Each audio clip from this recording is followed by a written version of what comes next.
So, oops. And any questions? Questions, Mr. Jaycox? No, I don't have any questions this time. Steve? Amy Jo? Barbara? No. Just one, are you really comfortable with this timeline starting in the fall? Because I know we originally were telling everybody June. Is that a really solid timeline so we could quote you on that? Well, typically, when a project lets for construction, when we open bids, it's typically about 90 days to construction, but contractors can sometimes request for delay to start, so please don't quote me on that, because once it's let for construction, it's in the construction office's hands, and we have no control over when it will actually start.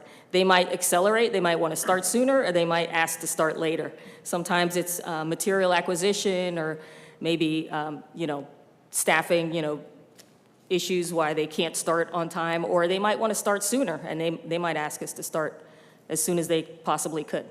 So we just can't control that. Okay, thank you.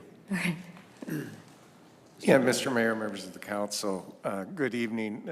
I just want to state for the record what a pleasure it's been working with FDOT. You don't hear that every day, but the individuals that are pictured on the screen have been in contact and close communication. The dates really haven't changed. It's always been kind of a June letting, and that's surprised me in a good way, thank you, that it hasn't slid. There are enormous pressures, as Shelley just said. They are finishing up right-of-way acquisition, and it's kind of to the wire, but again, the idea is to button everything up, certify it in March, and then have the award or the opening in June. So I know for years people have been talking about this project's never going to happen. There has been a tremendous amount of work that is ongoing. You will get an update from our staff and Mr. Fish, I think in February, when we're going to come to you with kind of a budget update on the utilities. And we didn't spend a lot of time in the adoption of the new fiscal year on utilities because most focus was on the general fund and the mill rate. We're going to come back with a utility budget, and it's going to be adjusted in large part because of the relocation requirements associated with these two projects, because there are some pretty complex, while a lot of it is new roadway, if you will, in undisturbed area, the crossing at 19 is particularly interesting. So there will be some budget amendments necessary. So if anybody wanted to take a look at the boards, I am planning to take them with me because we do have a planned, we're calling it a community information session right here in this building in February. I think it's February 18th. And we're planning to reuse those boards for that. And that's going to be open to the public. We're hoping that you guys will help us to advertise it because, again, it's not an official public meeting, so we're hoping to utilize your website to advertise and social media and everything else. So if anybody wants to take a look at it now, while we're here, that would be great.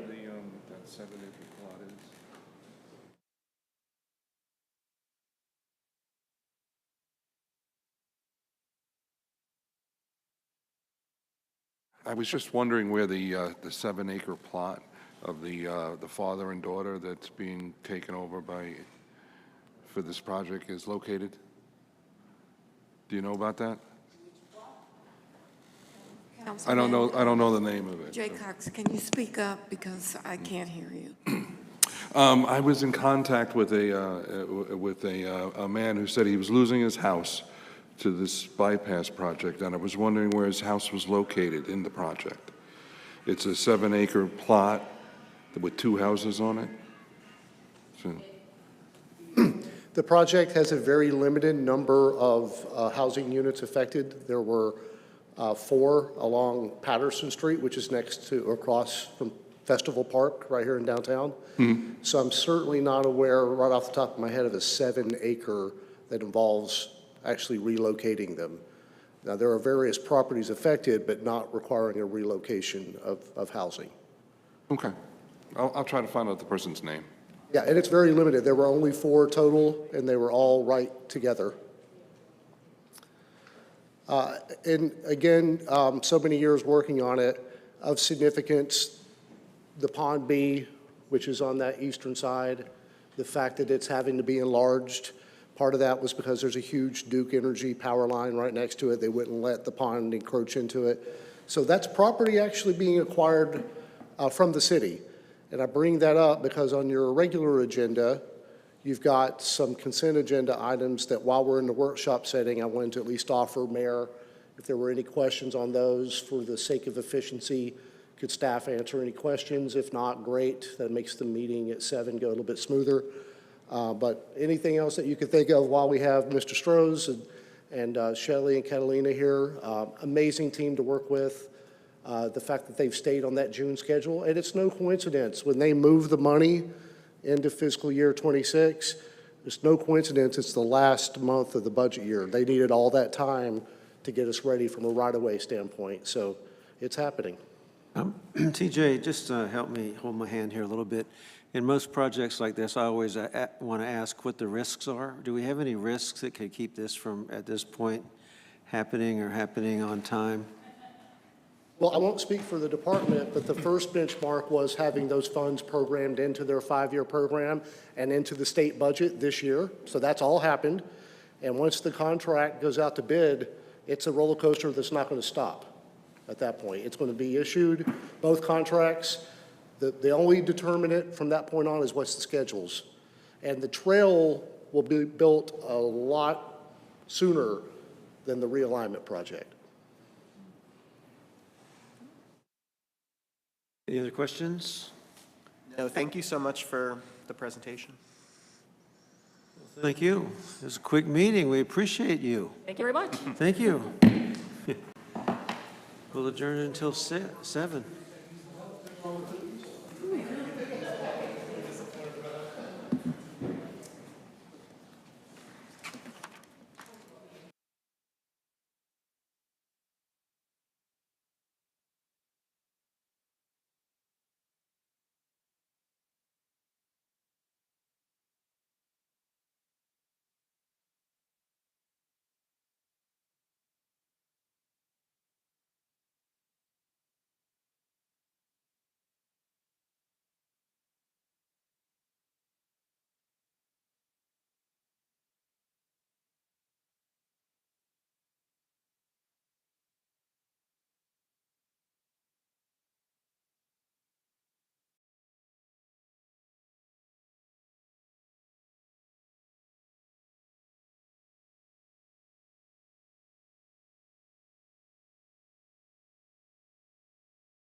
When Jenny and I was asked to present this particular award tonight, it was presented to us in a fashion of, you're the two oldest directors we had. So I didn't know if that meant in age or in tenure. So I started doing a little bit of research, and I realized that Jenny and I have been with you for, what, eight and a half years now? Yep. So 8.5 years together. But Anita's longer. Anita is longer by far. She probably outlast any of us directors or staff or contract service that we have. So thank you for that as well, Miss Anita. But a couple of things came to mind immediately when we talked about the Heart of the City Award. Others have received this. You're not the first, you won't be the last, I'm sure, but worthy. And I say that because I recall 2017. At the time, it was interim city manager Rodney Lucas. I believe you recall the individual as well. So Rodney Lucas had just hired myself and the deputy chief.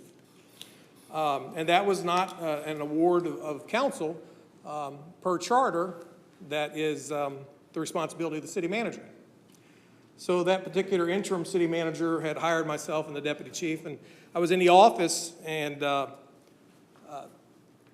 Mr. Radzik walked in. I say Mr. because I don't remember if he was a vice mayor or mayor or council member, because he's been all that at one point in time or another. But anyways, he had walked in the office, and I remember the interim city manager at the time saying, well, would you like to meet your new police chief? And that was the first conversation we had. And it's never been an easier conversation thereafter, because each and every conversation has been pretty demanding on his part. I used to say high maintenance, but high return, right? So nevertheless, I think it's certainly worthy. I'm going to ask that Miss Jenny actually if you would stand up here with us, please, for just a moment. Yep. Okay. I'll hold this for a moment, if that's okay, just because it's so heavy. And I know you're getting older and maybe a little more feeble. But I would ask that Jenny could read this off to you, and we could actually tell you about what we're presenting here tonight. Okay. Heart of the City Award. Councilmember Radzik, in appreciation of your exceptional contributions and unwavering dedication to the City of Groveland, serving more than 12 years on City Council, your commitment to the citizens and employees of Groveland have been a true inspiration to many that will leave a lasting impact for generations to come. Thank you for your exemplifying the spirit and the heart of our city, November 2010 to October 2025. Congratulations.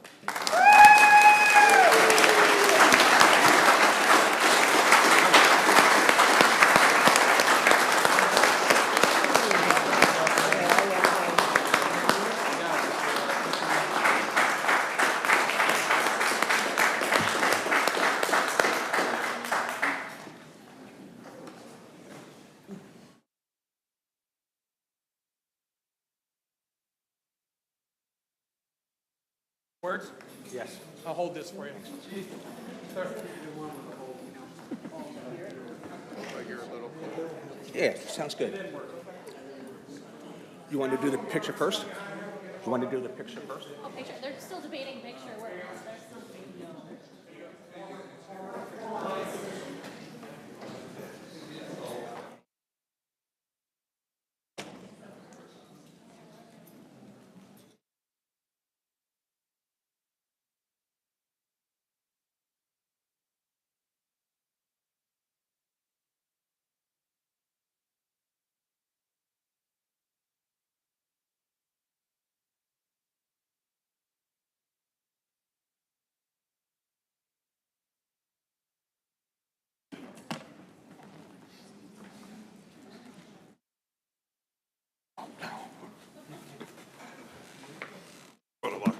Mr. Mayor, just a couple of words, if I may.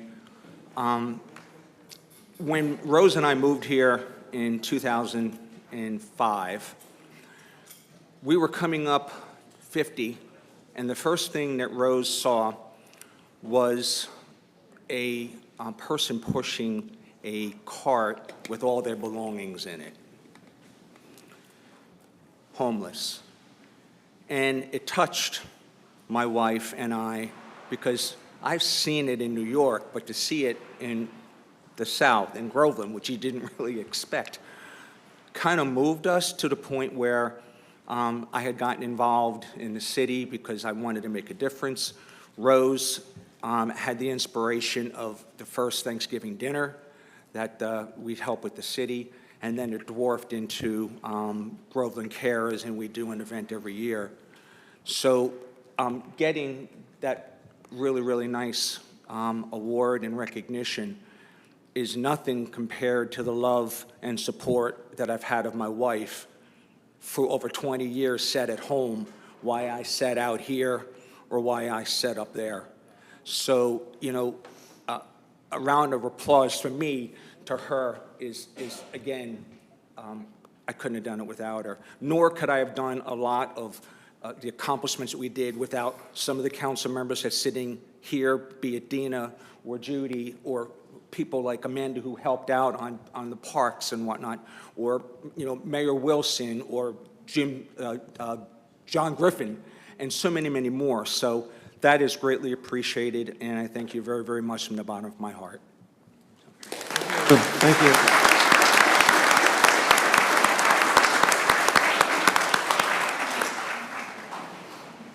Mr. Ramsey, Chief Ramsey, will you come forward? We have Groveland Police Department promotions to celebrate.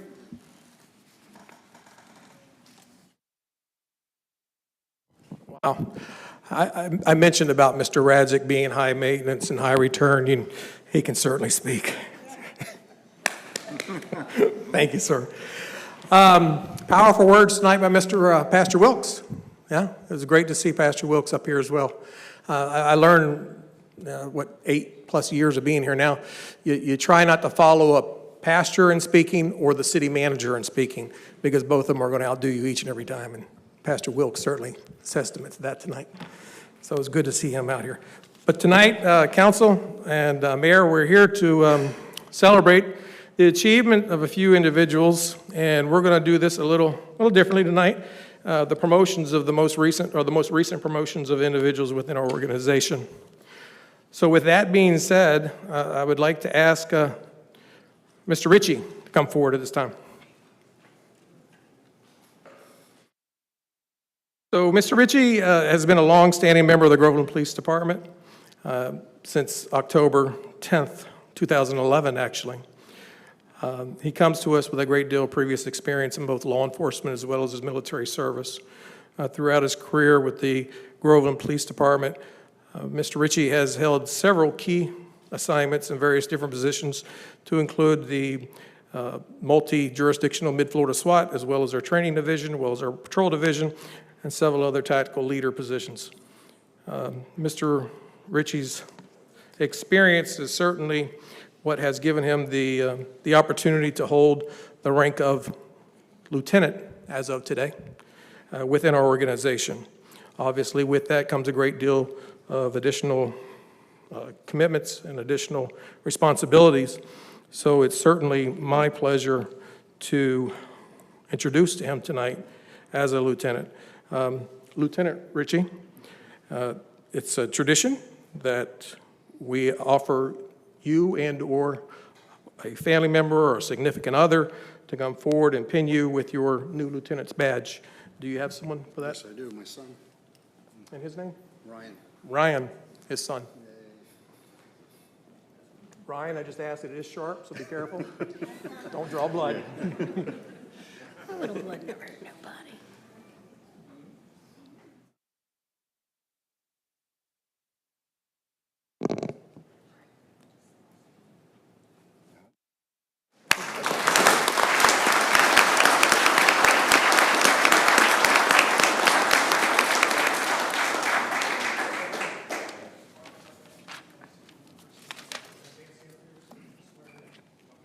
Thank you, Ryan. So this next individual that has come forth to be the newest elected or newest promoted individual with the Groveland Police Department for the position of sergeant. As an individual who's been with us some time, he's come to us from another agency with some previous law enforcement experience, Mr. Jarrell. Jarrell, if you can work your way forward. So Jarrell has come with us.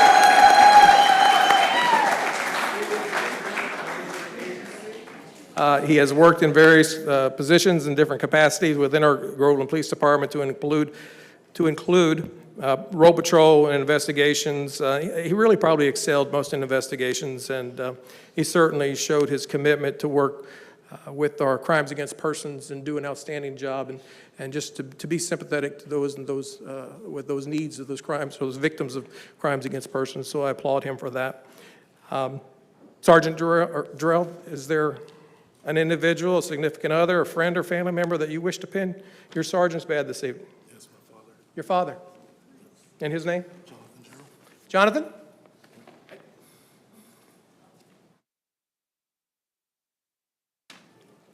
Yeah, okay, bend down.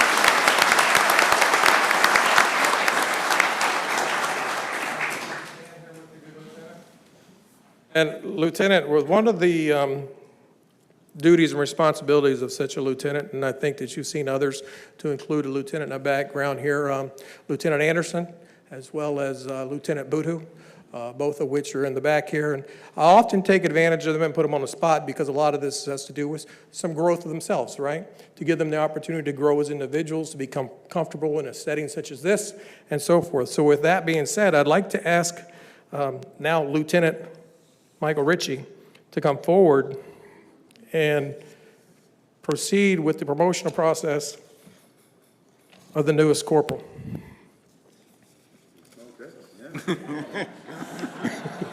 Right answer. What does this entail? A little bio about him, and we can bring him up here, and we'll do the same thing we did with you. Minute one. Fantastic. So the next person we have is going to be Corporal Aramis, now Corporal Aramis. He comes to us from, I don't know, where do you come from?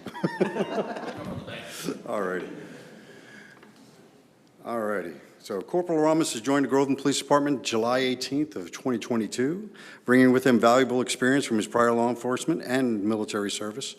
Since joining Groveland PD, the Corporal Aramis demonstrates professionalism, leadership, and commitment. He currently serves as a training instructor for new hires, teaching safe and effective building clearing techniques. He continues to advance his skills, pursuing advanced training courses and striving for excellence in every assignment. It's quite a bit. His dedication to work and ethics and initiative make him an asset to the department as he steps into the role of supervision. So, that being said, do you have somebody who'd like to pin your? My wife. What's your? Christy. Christy.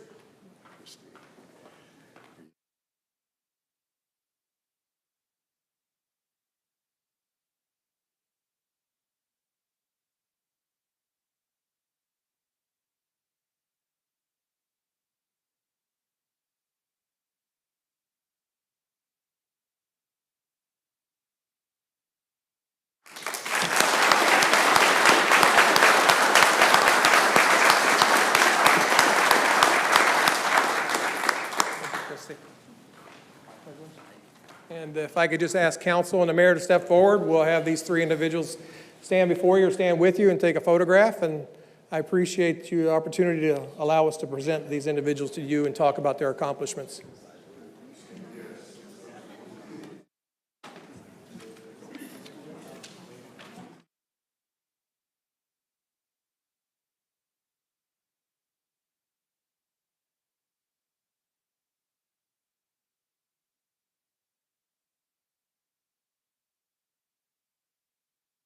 Good job, Richie. Ready,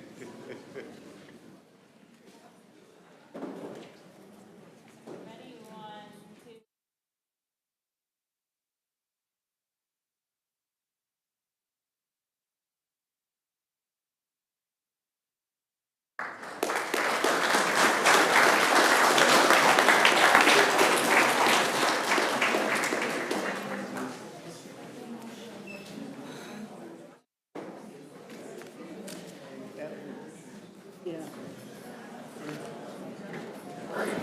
All right, members of the council, with your permission, I'd like to deviate just a little bit. I've been asked to offer an announcement. Pastor Tony McCoy, do you want to come forward and make that announcement, please?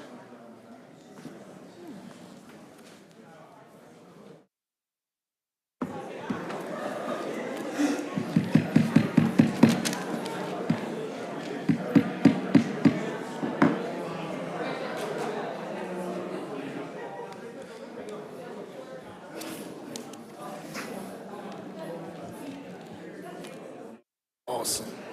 I want to make these one. Never thought I would get older. Change glasses. That's better. Good evening, Mayor, Vice Mayor, members of the council, City Manager Mike Hines. I know that my Executive Director, Ms. Tremaine, came before this council on my behalf to welcome our new councilman. But I really wanted to come and personally give our new councilman members a warm welcome and tell you both great job on your campaign and welcome aboard.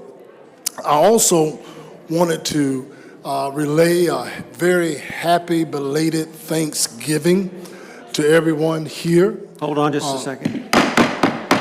Please, thank you. Continue. As I was saying, I also want to just give a happy belated Thanksgiving to everyone here, to our councilmen and women and mayor and vice mayor and everyone in our city. We truly have a great deal to be thankful for. Lastly, I want to personally invite each of you and this entire community to a very special Christmas celebration. We have the honor of once again having the pleasure of the Victory Boyd, who was a part of our Black History Month celebration here for Groveland. She is on a world tour, and she called me personally and said, I would love to come back to Groveland, the city with the natural charm. Now, we partnered, meaning the Hope International Church partnered with the city in getting her to come and be a part of our Black History Month celebration.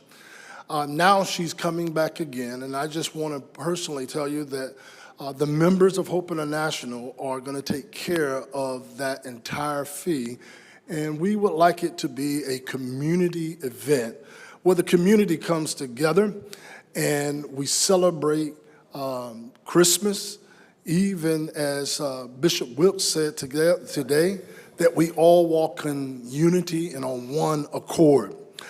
This is, in my vision, would love to be a community event. It will be held this Wednesday at 7 p.m. At our campus, 13806 State Road 33, right here in beautiful Groveland, Florida. So I would love to be able to welcome her back with our mayor, our vice mayor, and our members of our council, as well as our entire community.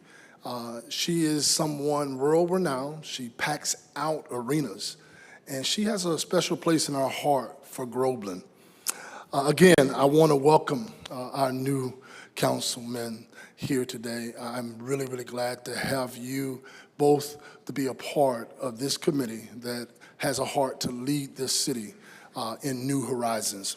I want to tell you personally that myself and Hope International, we look forward to continue to serving this city, as well as the members of this council, our mayor and our vice mayor, in any way that we can. Thank you, Mayor. Thank you. And so just to shorten that up, you have a Grammy-nominated artist coming here for a free concert for the community of Groveland. Absolutely. Tomorrow night. Not tomorrow night, Wednesday night. Tonight is Monday, right? Oh, tonight's, Yeah, I'm all right. already one day ahead. Okay, thank you so much. Appreciate that. Thank you, Mayor. Thank you. Next on the agenda is the consent agenda. Moving on, Jenny, will you please read the consent agenda into the record? Yes. Consideration of approval, September 15th, 2025 City Council meeting minutes. September 22nd, 2025 City Council meeting minutes. Appointment of committee representatives and alternates. Resolution 2025-73, Wildan First Amendment to Agreement for Professional Services. Resolution 2025-74, approving State Revolving Fund Amendment 6 to the FDEP SRF Drinking Water Loan Agreement, DW 350620. Resolution 2025-76, donating parcel 100 to the Florida Department of Transportation for construction of South Lake Trail Phase 3B. Resolution 2025-77, transferring any interest held by the city on parcel 155 to the Florida Department of Transportation for construction of State Road 50 realignment. Resolution 2025-78, approving purchase agreement and conveying title to parcel 142 to the Florida Department of Transportation for construction of State Road 50 realignment. Resolution 2025-79, approving utility work agreement for construction of the South Lake Trail Phase 3B. Resolution 2025-80, approving utility work agreement for construction of State Road 50 realignment project. Well, thank you. Now I'll ask any council member, does anything need to be removed from the consent agenda? Seeing none, I'm asking the public, anything that you want removed from the consent agenda? Seeing none, can I have a motion to accept the consent agenda? Motion to accept the consent agenda? Thank you, Mr. Jaycox. I have a second. I second. Thank you, Barbara. Well, can we go ahead and take the roll? Yes. Councilmember Jay Cox, how do you vote? Aye. Vice Mayor Gaines? Aye. Councilmember Carroll? Aye. Councilmember Solkowski? Aye. Mayor Kehoe? Aye. Moving on to old business, we have none. New business, agenda item 1, ordinance 2025-36, FY 25-26, Community Redevelopment Agency roll forward of the budget amendment, first reading. Jenny, will you please read the ordinance? Yes. Consideration of approval ordinance 2025-36, FY 2025-26, Community Redevelopment Agency, CRA, roll forward budget amendment, first reading. An ordinance of the City Council of the City of Groveland, Florida, pursuant to Section 5.03 of the City Charter, amending the budget for the 2025-2026 fiscal year to include carry-forward budget from fiscal year 2024-2025 and reflect increases in expenditures in the 2025-2026 fiscal year in the Community Redevelopment Agency Fund after the original budget was approved, providing for Scrivener's errors, conflicts, severability, and providing for an effective date. Thank you. Do we have a motion to accept 2025-36? A motion to accept 2025-36. Thank you. Do I have a second? Second. Do we have a second? Any discussion from the council? Yes, please. Please. I'm going to ask some questions, and they're really just to clarify how the funds are going to be used for the community. It's one thing to stand up and talk about, well, we're moving this, or it's going forward. But to the community, just to see the figures, I would like to know how these monies that are now, that weren't used, that are being rolled over, how they are going to be used, and how does that impact the community with the funds that weren't used last year? Mr. Hine? Yeah, Mr. Mayor, Vice Mayor, members of the council, this was considered and approved unanimously at the last CRA meeting. April, the budget manager can speak to any specific questions the council may have. I know that it was approved, but I'm just thinking that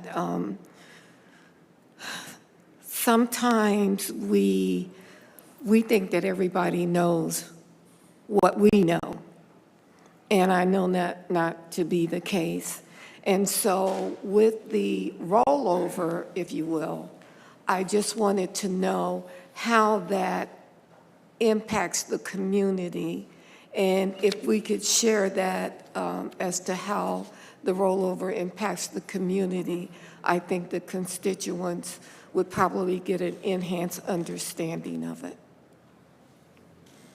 Good evening, Mayor, Vice Mayor, council members. So with the CRA roll forward funds, the two items that were There we go. The two items where we are putting the money is going to go into, we're going to start with the easy one, the CRA equipment, which is the wayfinding signage. So that would go into, as was discussed in the CRA meeting on last Monday night, would go into the entrance down by the health center between Mascot coming out of Mascot into the city of Groveland. And then eventually there would be another one also that is being looked at to go at Splitter Island. So coming from Claremont into the city of Groveland, identifying that it's the city per the sign requirements that were established by the Community Development Department. So that's where those $60,000 funds are looking to be spent to put those two signs coming into the entrance for the city of Groveland. As far as the Lake Ave and Cherry streetscape stormwater, tongue twister, they are putting additional money, so those are improvements that we are making in those areas. And I actually know that Miss Brenda is in here, and I'm going to defer to her a little bit on how that really kind of impacts the city, as that's her project that she's working on. So I'm going to let her answer those questions a little bit. She can probably speak a little bit better to it than I can. Good evening, Brenda Toscano, Assistant to City Manager for Special Projects. Thank you. Mayor, Vice Mayor. So how these funds will be utilized from them being a roll forward, we will be using all funds by June 30th, 2026. We have a design build project that has to be completed per CDBG, that's Community Block Development Grant, through Florida Commerce. And it is to construct a streetscape, a brick streetscape with some stormwater improvements. We will not be rolling forward any more funds. We cannot, as this project has to be completed by June 30th of 2026. So how that's going to benefit the community, they will be able to utilize that for future events. And most importantly, it's going to help with stormwater. It's going to help, what's the exact word? Do some cleaning of the water specifically, some runoff. It's going to have catch basins. I don't have the exact details right now. We haven't completed the design, but I'd be glad to show you more of that design once we get there.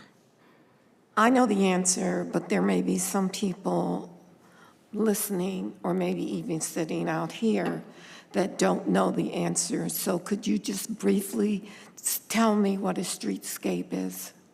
Yes, a streetscape is street enhancement. Specifically, this project, it's going to have brick pavers starting at Cherry Street, and it's going to go through South Lake Ave and end at Lake David Center.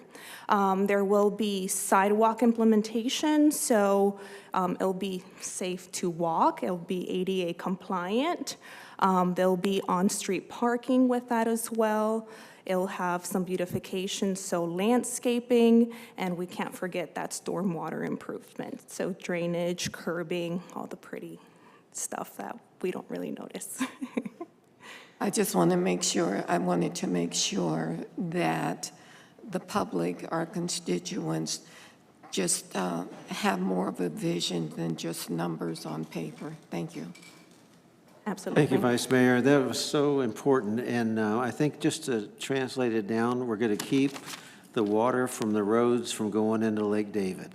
That's right. So where they have been draining in the past, this is a stormwater issue, and there's going to keep getting, it's going to help us get Lake David to the place we want It it. helps minimize flooding as well. Thank you. Are you good? I'm good. Any other discussion? Any public discussion? Jenny, do we have any public discussion? No. All right, with that, can I have a motion to accept? A motion to accept ordinance 2025-36? We already have a motion. Oh, we already did a motion. Yeah, we That's already did a right. motion I and a apologize. second. We good. Okay, Jenny, could you go ahead and take the roll? Yes. Councilmember Carroll, how do you vote? Aye. Councilmember Jay Cox? Aye. Councilmember Chilkowski? Aye. Vice Mayor Gaines? Aye. Mayor Kehoe? Aye. Thank you. And just for the public's sake, we kind of go through this because we already have met on this at the CRA meeting, so sometimes we forget, as Councilwoman Gaines said, to go through the process with a new audience. So I apologize for that, and thank you for bringing that up. Agenda item 2, ordinance 2025-2025, Agrarian Code, first reading. Consideration of approval ordinance 2025-25 Agrarian Code, first reading. An ordinance of the City of Groveland, County of Lake, State of Florida, amending the Community Development Code in Article 5 to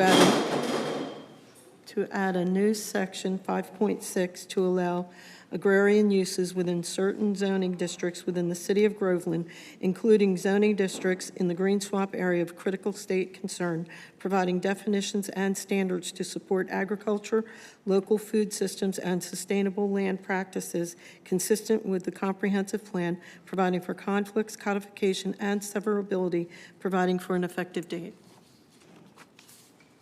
Thank you. Do we have somebody here to speak on this? Yeah, Mr. Mayor, members of the council, Mr. Booker will be giving the presentation from Community Development. Well, good evening, Mayor Kehoe and Vice Mayor Gaines and council member. My name is Alan Booker, Senior Planner with the City of Groveland, and tonight I'll be representing the Planning and Zoning Division.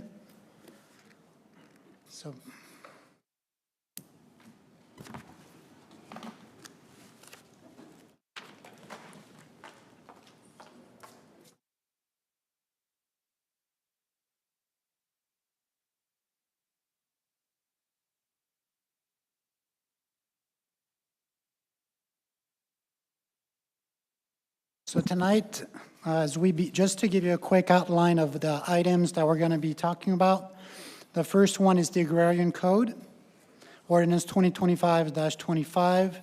Then we're going to be moving on to the Gatson Street project, and it's a three application in one with an annexation, a small-scale comprehensive plan amendment, and then the rezoning. Then the next one, we're going to move on to MBS side headquarters, another small-scale comprehensive plan amendment, and also a rezoning. And then finally, we'll move to the last item, which is the Palisade Small-Scale Comprehensive Plan Amendment, Palisade rezoning. And so to begin, we're going to start with the first one, the Agrarian Code. So the applicant is us, the City of Groveland.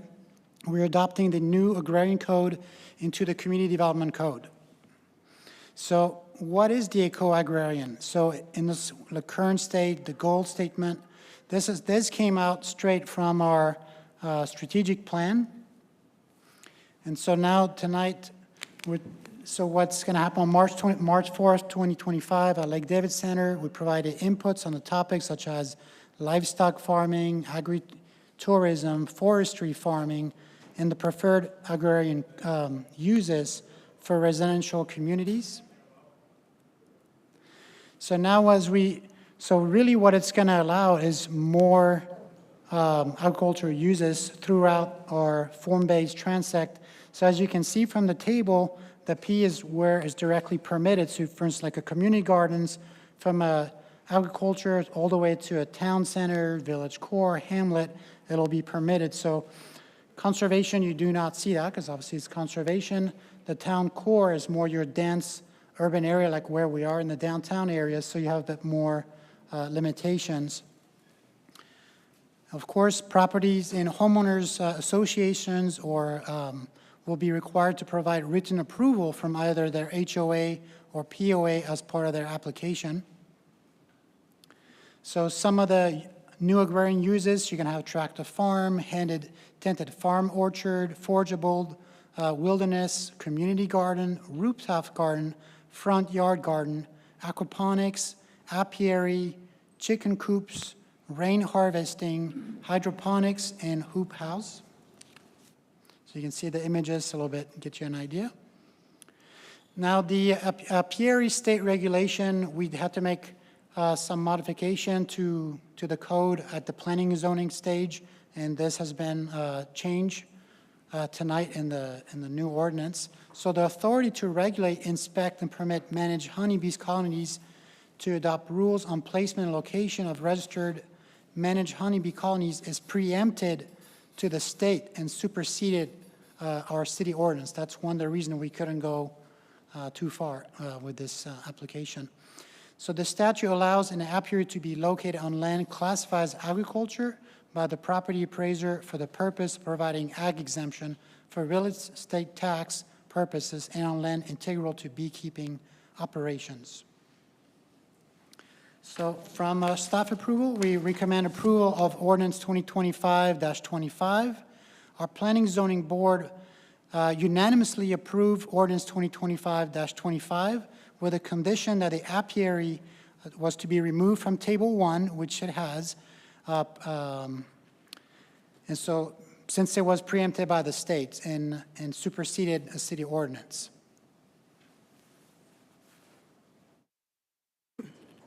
Okay, thank you very much.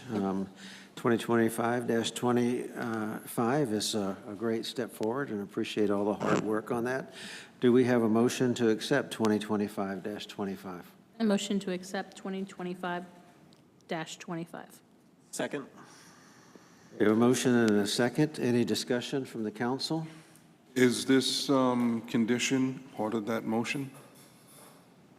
Is the change in the apiary, is that what you're asking? Yes. Oh, you said it was changed, right? Yeah, the change has been made, so the ordinance is good as it is now. It's complying with the state's statute.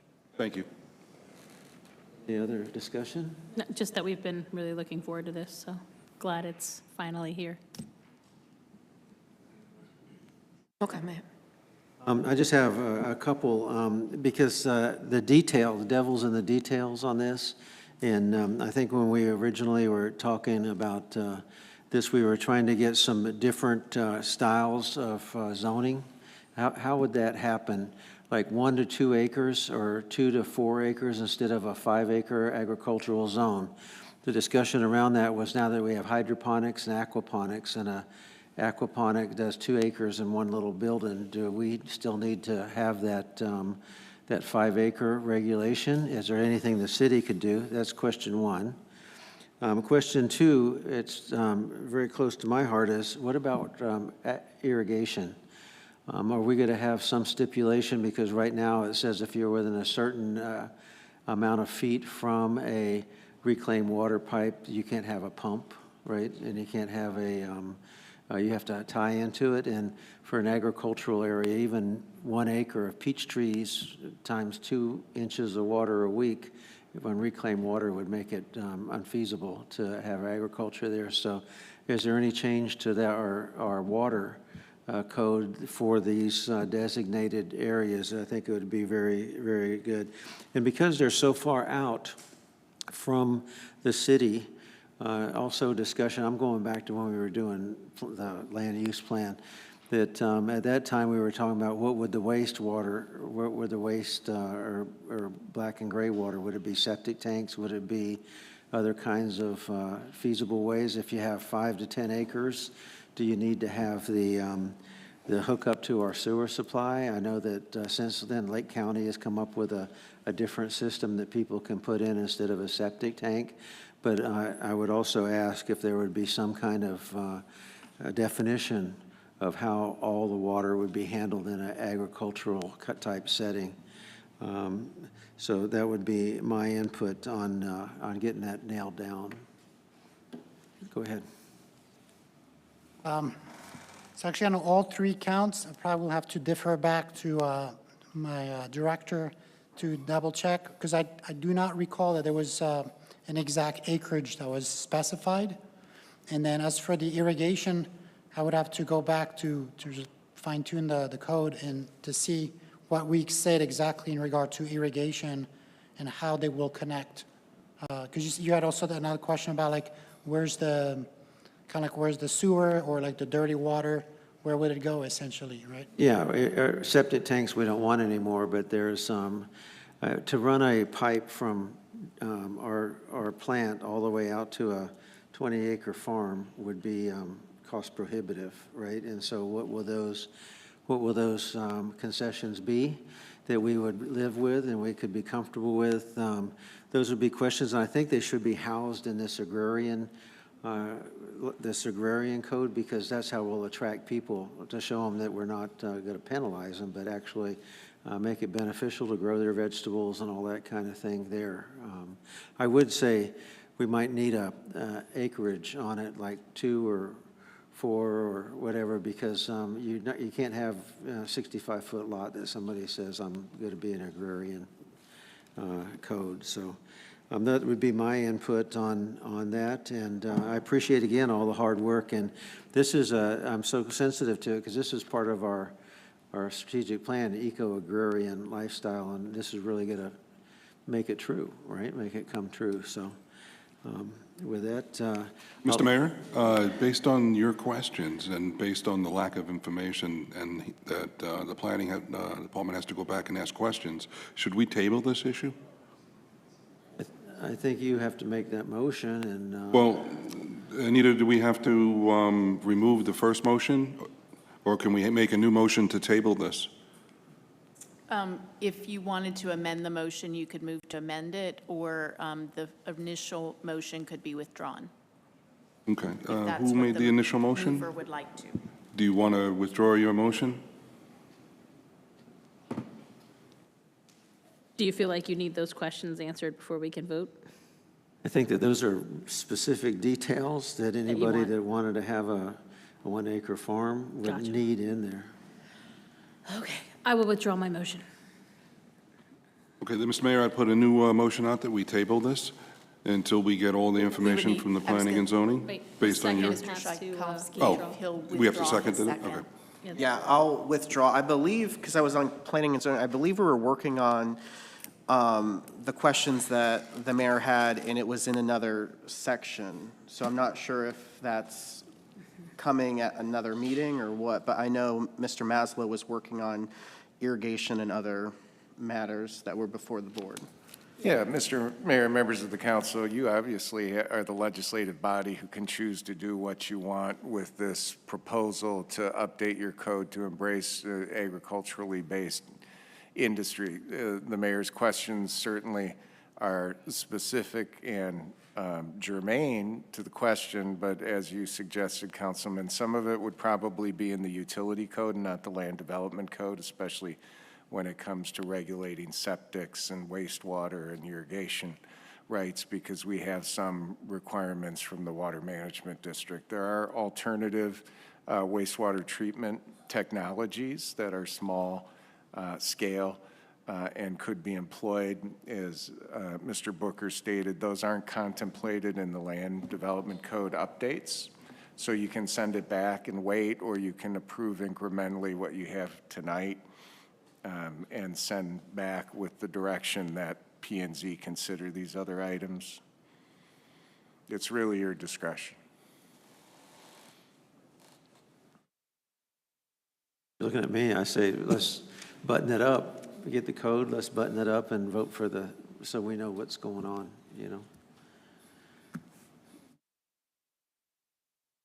I just say, go ahead and finish it. Okay, any comment from the public? No public comment. No discussion, no public comment. Do we have a motion to table? Is that right? And Yes, a motion to table. Second? Did we get a second on that? I'll second. We have a second. We have a motion and a second. So go ahead, Jenny. Councilmember Jay Cox, how do you vote? Aye. Councilmember Carroll? Aye. Councilmember Solkowski?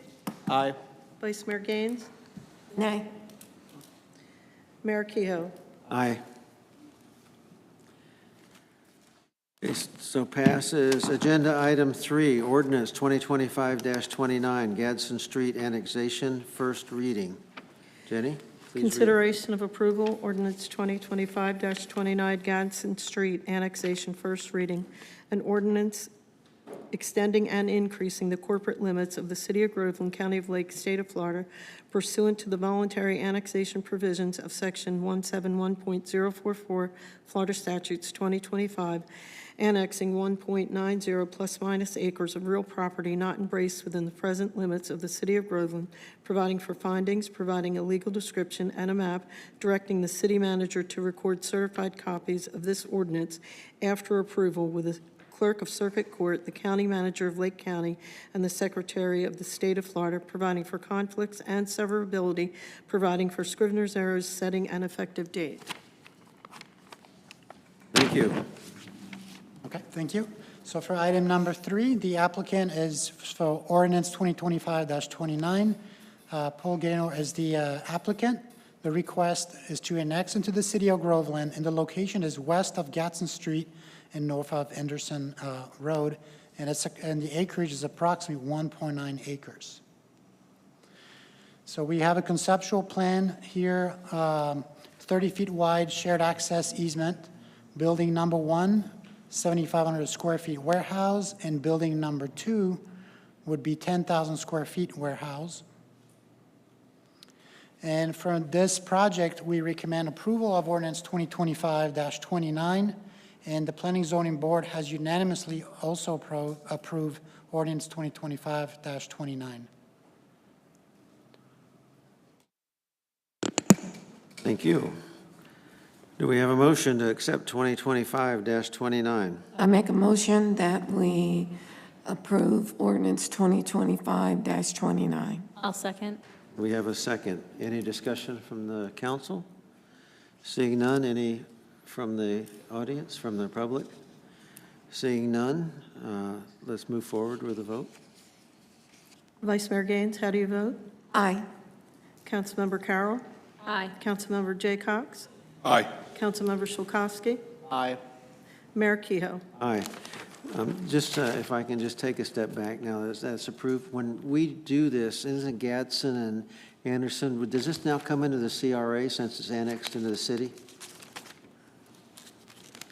Mr. Mayor, members of the council, we'll research that, but I do not believe that's how the CRA boundaries are drawn, that properties automatically get added. Okay, thank you. I'll verify that in an email. Thank you.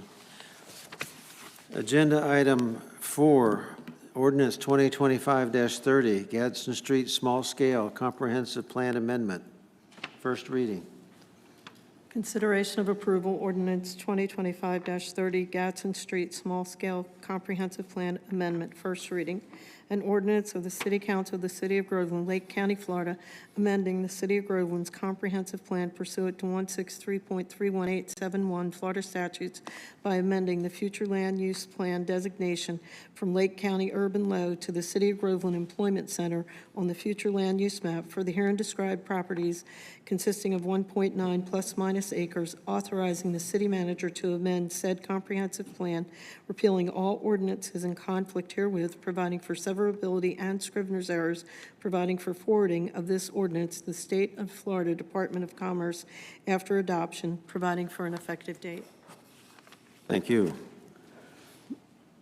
So item number 4, ordinance 2025-30, the applicant once again is Paul Gaynor. The existing future land use right now was Lake County Urban Low, and the proposed future land use is Employment Center. So the request is a future land use change from Lake County Urban Low to Employment Center. And once again, the location is west of Gatson Street and north of Anderson Road, and the acreage is 1.9 acres. So if you look at the proposed future land use, as you can tell, it's already surrounded by city property. It's essentially an enclave. So there's a lot of benefits to having that property also annexed to the property to the city. So it's surrounded to its east, it's Employment Center, and to the south. And to the west, we have Established Neighborhood, and to the north as well. So staff, we recommend approval of ordinance 2025-30, and Planning Zoning Board also unanimously approved ordinance 2025-30. Thank you very much. Do we have a motion to accept 2025-30? Motion to accept 2025-30. You have a motion, do I have a second? Second. Thank you, Mr. J. Cox. We have a motion and a second. Any further discussion? Any public comment? Seeing none. Jenny, will you please take the roll? Councilmember Carroll, how do you vote? Aye. Councilmember Jay Cox? Aye. Councilmember Solkowski? Aye. Vice Mayor Gaines? Aye. Mayor Kehoe? Aye. Agenda item 5, ordinance 2025-31, Gadsden Street rezoning, first reading. Ordinance 2025-31, Gadsden Street rezoning, first reading. An ordinance of the City Council of the City of Groveland, Florida, to change zoning from Lake County Agriculture to the City of Groveland Light Industrial for the herein described property owned by Gatlin and Payan Properties LLC and located at 14113 Gadsden Street, Groveland, Florida, lying west of Gadsden Street, east of State Road 33, north of Anderson Road, and south of Parkwood Street, directing the city manager to amend the zoning map as herein provided after the passage of this ordinance, providing for severability, repealing all ordinances in conflict herewith, providing for scrivener's errors, and providing for an effective date. Thank you. Do we have a motion to accept 2025-31? Motion to accept the ordinance 2025-31. Have a second? I'll second. We have a second. Do we have any discussion from the council? Seeing none, do we have any discussion from the public? Seeing none, Jenny? Councilmember Jay Cox, how do you vote? Aye. Councilmember Carroll? Aye. Councilmember Solkowski? Aye. Vice Mayor Gaines? Aye. Mayor Kehoe? Aye. Agenda item 6, ordinance 2025-32, MBSI Headquarters Small Scale Comprehensive Plan Amendment, first reading. Ordinance 2025-32, MBSI Headquarters Small Scale Comprehensive Plan Amendment, first reading. An ordinance of the City Council of the City of Groveland, Lake County, Florida, amending the City of Groveland's comprehensive plan pursuant to 163.31871 Florida statutes by amending the future land use plan designation from the City of Groveland Established Neighborhood to the City of Groveland Employment Center on the future land use map for the herein described properties consisting of 5.0 plus minus acres, authorizing the city manager to amend said comprehensive plan, repealing all ordinances in conflict herewith, providing for severability and scrivener's errors, providing for the forwarding of this ordinance to the State of Florida Department of Commerce after adoption, providing for an effective date. Thank you. Do we have a motion? Did you need to speak to this, please? I'm sorry. So ordinance 2025-32, the applicant is Modular Building System International, or MBSI. The existing future land use is established neighborhood, and the proposed future land use is employment center. And the request is the future land use change to employment center. It is located south of US 27 and east of Independence Boulevard. The acreage is approximately 5.27 acres. And so what is MBSI? They were founded in the year 2000. Modular Building System International is a leader in prefabricated custom modular constructions. They specialize in innovative and creative modular off-site construction like modular schools, medical, commercial, places of worship, government building, and much more. Certification in WBE, Women Business Enterprise, DBE, Disadvantaged Business Enterprise, and LDB, Local Developing Business. So this is a little overview. Looking at the proposed future land use map, we can see it is surrounded by employment center at the moment, pretty much, with the exception of the civic use, it is compatible with the area. And staff, we recommend approval of ordinance 2025-32, and the Planning and Zoning Board unanimously approve ordinance 2025-32. Thank you. Do we have any questions? I'll have just one. Is there houses around this? Is this, it says established neighborhood. Is this adjacent to already established housing?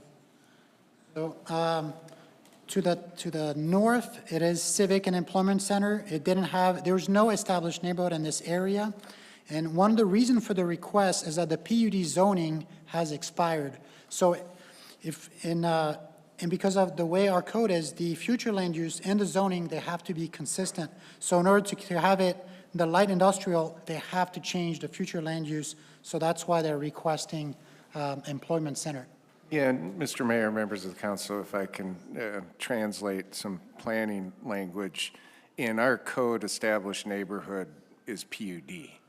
So it doesn't necessarily have to be residential, and I think that area is near the, it's in the industrial park, if you look at where that is on Independence and 27. On Independence in the industrial Yeah, park. so So the- we the have no civic- chance of, because it says established neighborhood, that's what threw Yeah, me off. established neighborhood just means PUD. The Civic to the north, I believe, is the county facility, if I'm correct.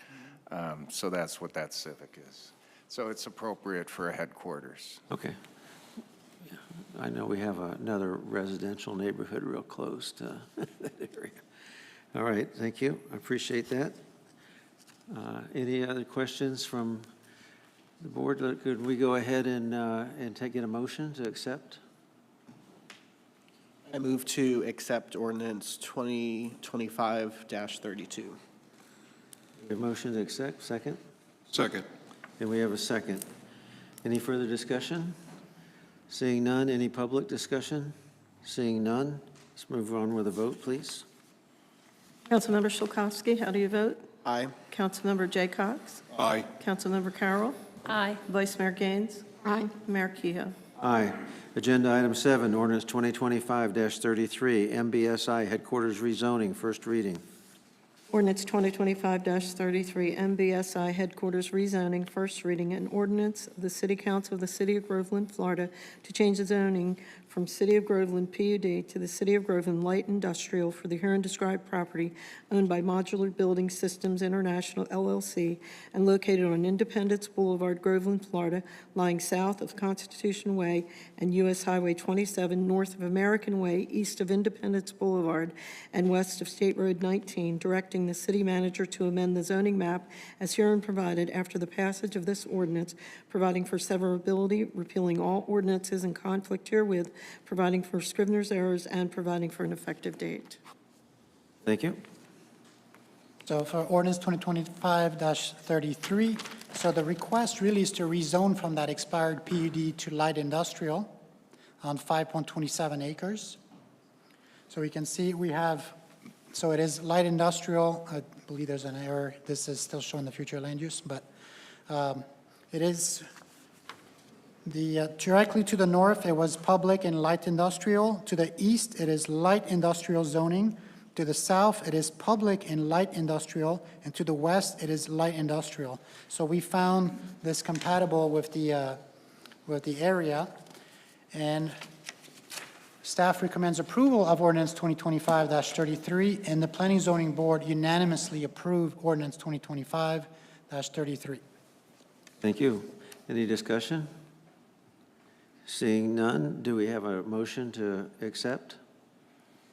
I move to accept ordinance 2025-33. Second the motion.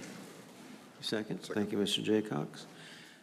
Any further discussion from the council?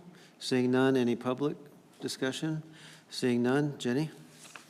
Councilmember Chilkowski, how do you vote? Aye. Councilmember Jay Cox? Aye. Councilmember Carroll? Aye. Vice Mayor Gaines? Aye. Mayor Kehoe? Aye. Agenda item 8, ordinance 2025-11, Palisades Comprehensive Plan Amendment, first reading. Ordinance 2025-11, Palisades Comprehensive Plan Amendment, first reading. An ordinance of the City Council of the City of Groveland, Lake County, Florida, amending the City of Groveland's comprehensive plan pursuant to 163.31871 Florida statutes, amending the future land use plan designation from Lake County Rural Transition to the City of Groveland Established Neighborhood on the future land use map for the herein described property consisting of 0.6582 plus minus acres, authorizing the city manager to amend said comprehensive plan, repealing all ordinances in conflict herewith, providing for severability and Scrivener's errors, providing for an effective date, and providing for the forwarding of this ordinance to the State of Florida Department of Economic Opportunity. Thank you. So with ordinance 2025-11, The existing future land use is Lake County rural, and the existing zoning is Lake County PUD. Now, I'm going to mention the three requests all in one a little bit, just to kind of give the big picture. So small-scale comprehensive plan amendments from Lake County rural to established neighborhood. That's going to be the first one we're looking at. Then followed by rezoning, because they have to be consistent, and that will be Lake County plan unit development to a low-density LDR. And then finally, the request for special exception for an office use, which I'm going to talk about it a little bit tonight, but this is not somewhere we're going to make a decision because this is a resolution. But because they're so intertwined, it's really important to look at it and discuss it. So before council considers the future land use and rezoning, I want to briefly outline the related special exception. So like I said, no action is required tonight, but just to provide important context. The neighborhood is split. Some residents, they want the building removed, while others, they want renovation with conditions. And to ensure that council sees the full picture, I'm presenting the special exception conditions now, but only for discussion purposes only. This is straight from the applicant's narrative. Hours of operation, they're mentioning 8 a.m. to 6 p.m. The nature of the business. So the office shall be used by the buyer as a workspace for his wholesale automotive business, which operate almost entirely virtually. The primary purpose of the office is to maintain the buyer's automotive wholesale license. No automotive retail sales or repair or maintenance activities will take place on the property. Now, traffic consideration. The buyer intends to be the sole user of the office. He does not plan to hold meetings at the office or have any employees using the space. As such, no impact is estimated in terms of traffic. Rendering, there's no intended new construction on the property. It will be restored to its previous condition with a new roof. Otherwise, will be brought up to city code. The building will be painted neutral tones compliant with city codes. We've had a Palisade community meeting on April 15 at 6:30 p.m. at the Palisade Clubhouse. Discussed revitalizing the maintenance building, an automotive professional office with no retail. Improvements include new landscaping, roof, and repainting of building. Community feedback. So some, like I say, wanted to revitalize the maintenance building to code, ready for a public hearing and enhance the neighborhood. Now we have other people in the community who really do not want this building to be restored. They really want it demolished. So either relocate the maintenance building or demolish it, and there were also concern that it could cause traffic at the intersection of Cherry Lake Road and West Apshawa Road. Also, just to mention, during the initial analysis, I noticed that a portion of the property is in FEMA Zone A, which is stand for approximate.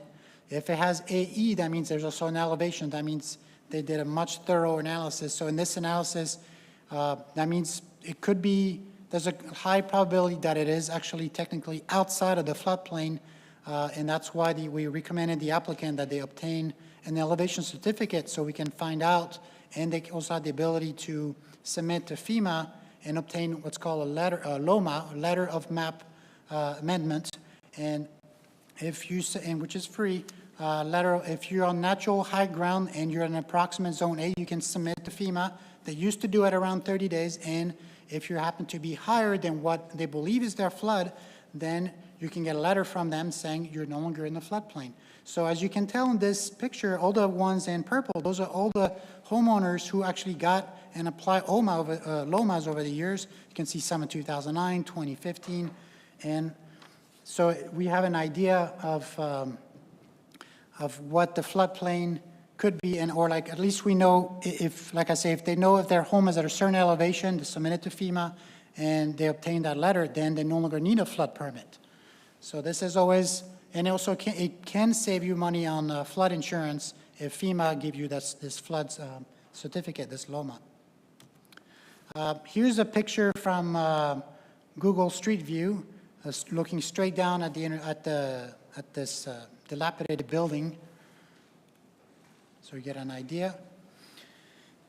Continue on our discussion. Like I said, the applicant is Brett Jones. The existing future land use is currently Lake County Rural, and the proposed future land use is established neighborhood.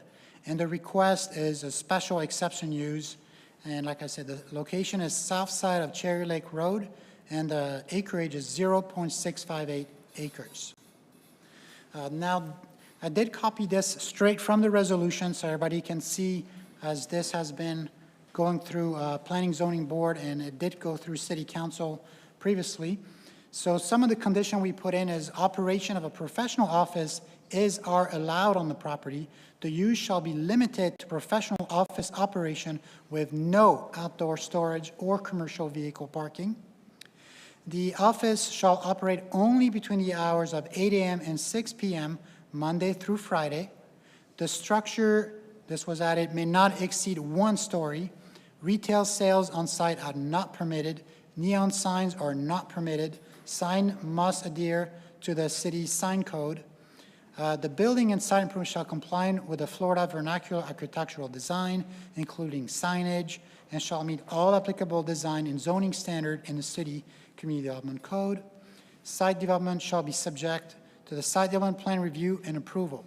A building permit for the structure on the property to bring it back into compliance with the Florida Building Code and the city regulation must be applied within 150 days of approval of this resolution. Then the construction of the structure located on the property must commence within 180 days of approval of this resolution or within 30 days of issuance of the building permits by the city, whichever comes first, and pursue with due diligence thereafter until complete. Construction must be complete within 15 months of approval of the resolution. Landscaping on the property shall be provided as follows. Retain the existing sabal palm and add additional sabal palm to strengthen the buffer. Plant Florida native trees such as red maple, little giant magnolia, and winged elms, ensuring they are not placed beneath the existing utility line. Incorporate Florida native shrubs such as wax myrtles with Lacucci viburnum and silver saw palmetto in areas where canopy trees are not suitable. Remove the existing fence and install the code compliance black vinyl chain link fence if applicable, and submit a landscape plan sketch reflecting these updates. Here's a comply with the buffer. So this would be a 15 feet buffer, which calls for 2.5 canopy trees, understories, pines, palm trees, mixed evergreen screening shrubs, minimum 3-inch species. Evergreen screen shall be 4 feet wide minimum, and the 50-foot of the buffer must be a planted areas, not including the screening shrub. So this came straight from our future landscaping code. To comply with, like I said, with the buffer type A, the special exception is granted for the property as described above and for no other purpose. Such special exceptions shall expire or be revoked by the City Council after providing notice to the property owner and holding a public hearing the earlier the property ceased to be used for operation of a professional office, or if owners fail to use or develop the property in full compliance with the terms and condition of this special exception. This special exception use shall become effective immediately on its approval and adoption of City Council of the City of Groveland, Florida. Now, we did add at the request of our Planning Zoning Board, number 9, which is the administrative extension. The applicant may request a one-time administrative extension up to 12 months for good cause shown. Such request must be submitted in writing to the city manager or designee prior to the expiration of this application deadline. One of the reasons is the people on the Planning Zoning Board members, they want to ensure that this resolution will be set up for success. So in the event there was a good cause, then we have the ability to provide an extension. So now moving back, once again, this is for discussion only before we return to our future land use. So the special exception is not on tonight's agenda for action. We're only seeking council discussion and directions. like staff approval, we recommend approval of Resolution 2025-37 with the condition which I highlighted earlier, which is to provide really a one administrative extension. The Planning Zoning Board, they wanted approval of Resolution 2025-37 with the following condition, that we work with the applicant to ensure that the resolution timeline provides sufficient, that will be sufficient for the project's success. And that's why we added this new line to the resolution. And so, like I said, this is all intertwined. So the first step is you got to have future land use, then going to the rezoning, and then finally the special exception. But I wanted to make sure you have the full picture. And now as I return to the future land use, so currently would be Lake County rule. And in this case, staff, we do recommend approval of ordinance 2025-11, and the Planning Zoning Board members has also unanimously approved ordinance 2025-11. That concludes. Nicely done. A little longer, sorry. That's a lot, that's a lot. Okay, so if we can just, since this is discussion only, let's lay some ground rules probably, and I'll need some consent from all of you that we discuss it, then we ask the public for comment, and then we come back and discuss it again on this item, because there is no motion. Does that sound good? Yeah, that's fine. Sound good? Sound good? There is a motion for ordinance 2025-11. We're just not voting on the special exception tonight. Yes, you're only voting on the future land use and the rezoning because they need two readings, whereas the resolution will be heard at the next one. But tonight's an opportunity to if there's anything you want to modify or tweak on the resolution now and add additional condition, if you feel like that now is the time. Yeah, Mr. Mayor, members of the council, Alan's exactly right. Staff provided all of those conditions which were discussed previously to provide context, but you can't impose the conditions unless you go through the other steps that are on the agenda tonight. And these are first reads, so if the council approved these two actions, then it would appear on a future agenda with a resolution for special conditions. Okay, understood. Apologize. Okay, so we'll ask for a motion then on ordinance 2025-11 to accept.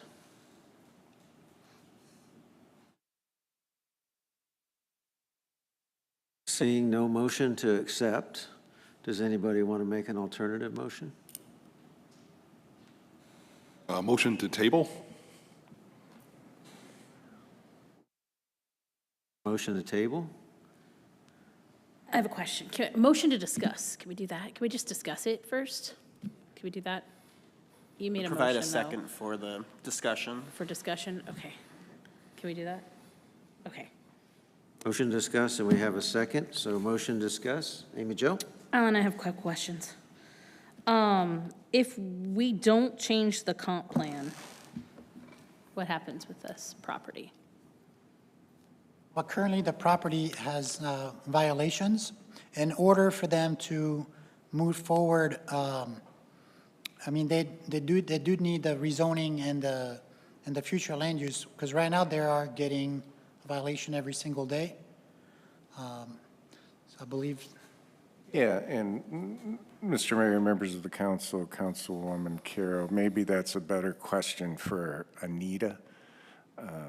Okay, sure. So since the city has already annexed the property must receive a future land use designation. So the applicant has applied for the future land use designation before you, but at some point it has to receive that. They can't move forward with anything, and they're entitled to have a future land use That's what I designation. thought. So this one's more an administrative, It's the legislative action as to what type of future land use designation you'd like to provide. Thank you. You're welcome. Okay. Second. Then I'm good on this one. Go ahead, Stephen. Can we get a brief overview of why this is coming back to the council? Yes. So there was a procedural. Why the property doesn't have a roof anymore.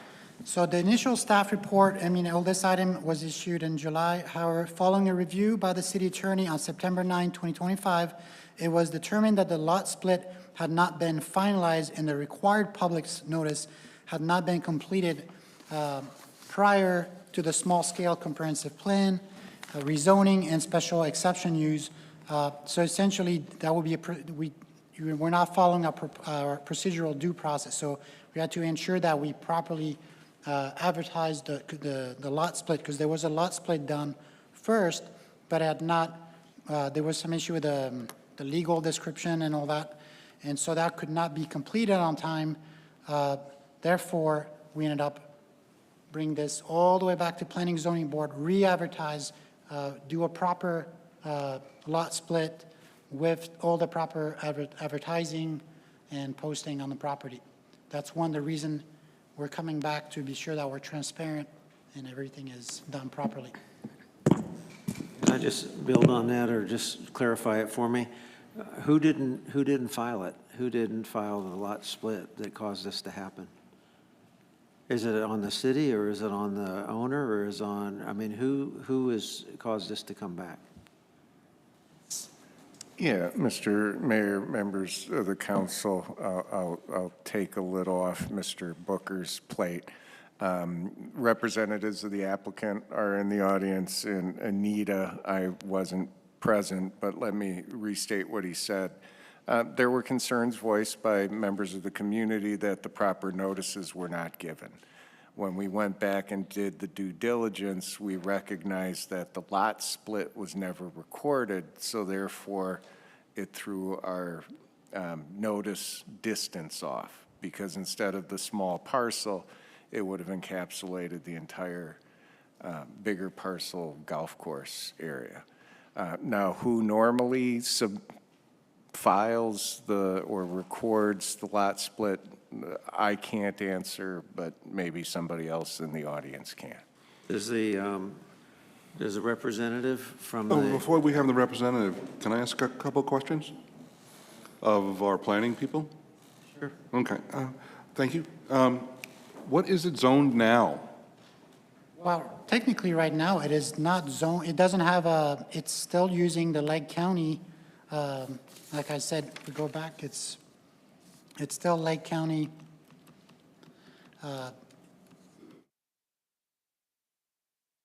Yeah, right now, it is Lake County Rural, and it has the Lake County PUD, which is the same as the whole Palisade subdivision. So this is not part of the conservation area that Groveland set up when it took all the property? According to the maps, it says it's in a conservation area. after talking with our attorney, my understanding is the conservation, it was not converted. It was annexed in the city. I could not find any records on file where the city actually officially converted the entire golf course to conservation.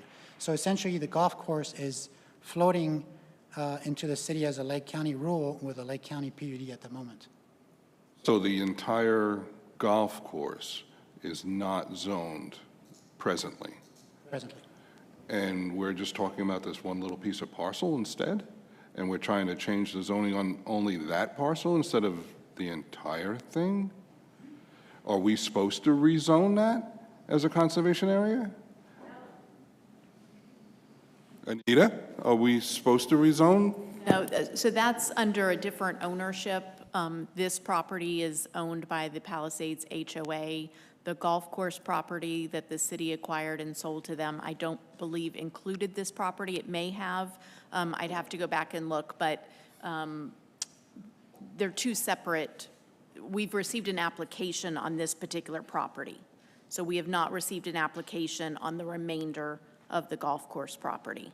Okay, what parcel number is this? I don't have that.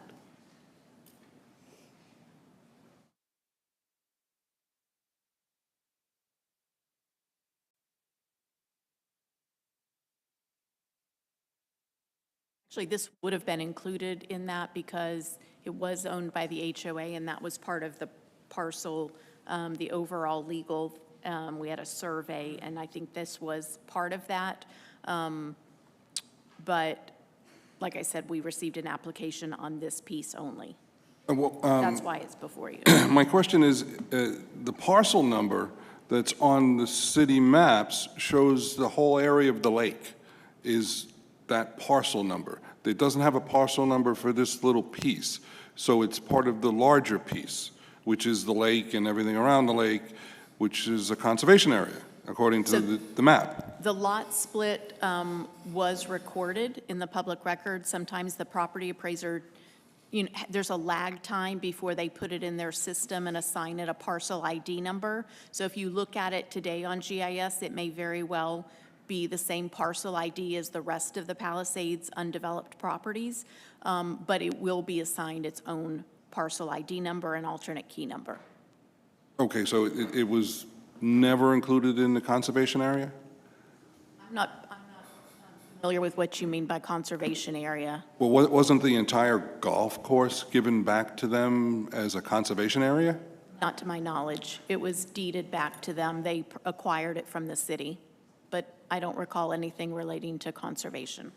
Okay. In fact, I met with them shortly after to put olive trees out there, and they are still thinking that it's going to be a golf course again.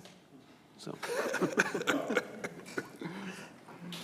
Okay, was the building ever in non-conformance, according to our code?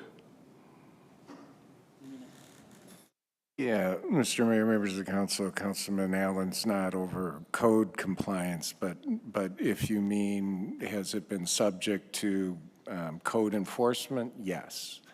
No, I wasn't talking about code enforcement. I was talking about, there's a clause in our thing about non-conformance and termination of zoning if the building is. Yeah, Mr. Mayor, members of the council, and I think Anita can redirect me if I'm on the wrong path, but as she mentioned earlier, when you annex property into the city, it needs to have what I call translational zoning. That's more of an Arizona term, but you have to give it a comparable zoning in your own jurisdiction, and that hasn't taken place. So you can't have necessarily a non-conforming if there's no underlying zoning. It was a pre-existing building that I'm not aware ever had any zoning or code compliance issues in the county. Well, on May 20th, 2024, we didn't issue them violations for the building condition? Yeah, Mr. Mayor, members of the council, again, that's code compliance for building condition, not compliance with zoning in regards to compatible use or any of the underlying uses. It had to deal with the condition, disrepair. Okay, is there an item in the code that says if a building is vacant for 6 months and it has 50% of its building unusable, that it should be demolished? Yeah, Mr. I think Mayor. you're talking about the non-conforming use, but it has to first have a city designation for it to then have a non-conforming use implication. Okay, so, okay. Okay, thank you. Thank you. Thank you.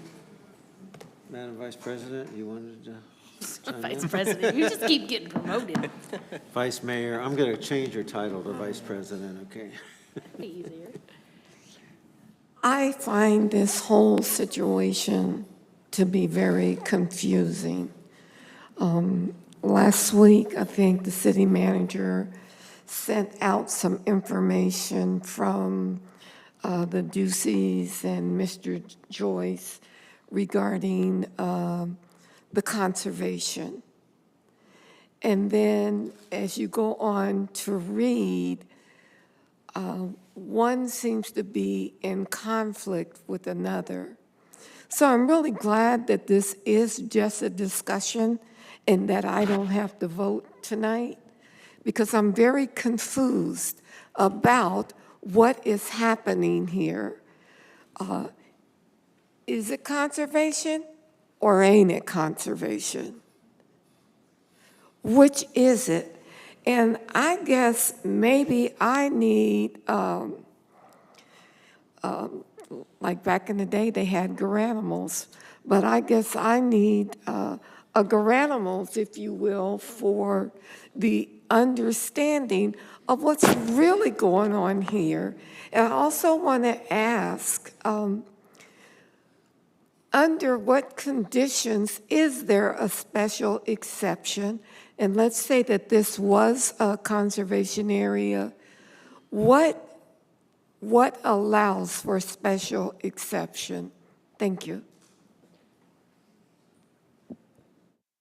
We ask Brett to come up. Yeah, Mr. Mayor, Vice Mayor, I'm going to defer to the attorney on some of the specifics of the points. So the code that the city adopted allows for special exception uses within zoning. So this request is allowed by your code, and then the council will decide at the next meeting whether or not to grant the special exception use. And you can impose conditions that Mr. Booker talked about. There is nothing, to my knowledge, that has this property listed or designated as conservation. The city purchased the property, sold it back to the HOA because they wanted to preserve it or had some use for it and did not want to see development on the property. But there's not been any action taken by the city to impose a conservation easement or any conservation restrictions. Thank you. So as not to get too confused, the issue we're discussing right now in 2025-11 would be simply taking this from Lake County's zoning code to ours. Yes. Yes. Cool. For land use designation. Thanks. You're welcome. I'm sorry. I used the wrong word, but everybody knew what I meant, so we're good. I think you just told me in a very nice way, stay on track. I'm trying to get everybody back on track because I think talking about these as three issues together is massively confusing the issues. Well, I'd like to just jump back to the applicant. There you go. Make Mr. Jones stand back up again. Because I need to understand why are we back here and who put us back here, because we already voted for this once, and I'd just like to understand. We just like to see his smiling face. I'll smile for you. Brett Jones, 700 Almond Street, Claremont. We are back here. Let's see. Well, I think Alan did a good job of explaining it, but as you recall, we carved out a piece. Well, you may not recall because it was staff, but we carved out the piece that's red on the screen in front of you. Previously, that was part of a large legal description that it needed to describe, which included all the golf course as well as the maintenance building. And even though we'd worked with staff at length to carve that out, get it approved, do everything the right way, it didn't get recorded. And then these three items moved forward for your consideration before that was recorded. So when the notices were sent out by staff, they sent them out properly within the distance designation of that red rectangle on your screen. But because, and I'm interpreting an interpretation, so correct me if I'm wrong, but because that red rectangle had not been recorded in the official records for Lake County yet, the distance should have been measured from the entire golf course versus just that red rectangle. So it was like putting a cart in front of a horse. It's the best way I can say it. So it was a procedural defect, I think, to use that phrase. And I agree, there was a procedural defect. So we're just back in front of you in an abundance of humility, coming forward for you to hear it again. Since you're the applicant, I'll just ask you one more question. Hopefully it's into the zoning area. This was a commercial building before? This was a building owned by the golf course to store its own equipment and everything? Or was it not I can do one better than that for you. If I were to come forward to Alan's team, the planning staff, and say, hey, I want to build a building to put tractors and fertilizer and chemicals that treat golf courses, he'd say to me something, well, you can't do commercial. You got to do something like light industrial. So that's what it always was since when I was a little kid. Now we're asking for it to be used as an office building for a man. He did a really nice way. That must have been Madeline, another lawyer in my office, that wrote that out. But in order for this guy to have his wholesale automotive license, he needs a place to tack it on the wall and say he has a building that he has a fence around it and a sign and a light. That's Florida statutes.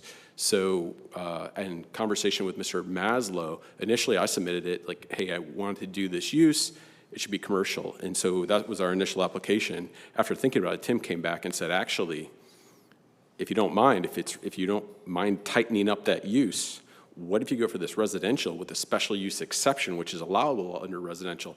That way, if this person sells, somebody else can't use it for some other commercial use. So it was Tim's very clever way of tightening up that use. And then over time, we've added both staff as well as P&Z, added many layers of conditions, which we're fine with.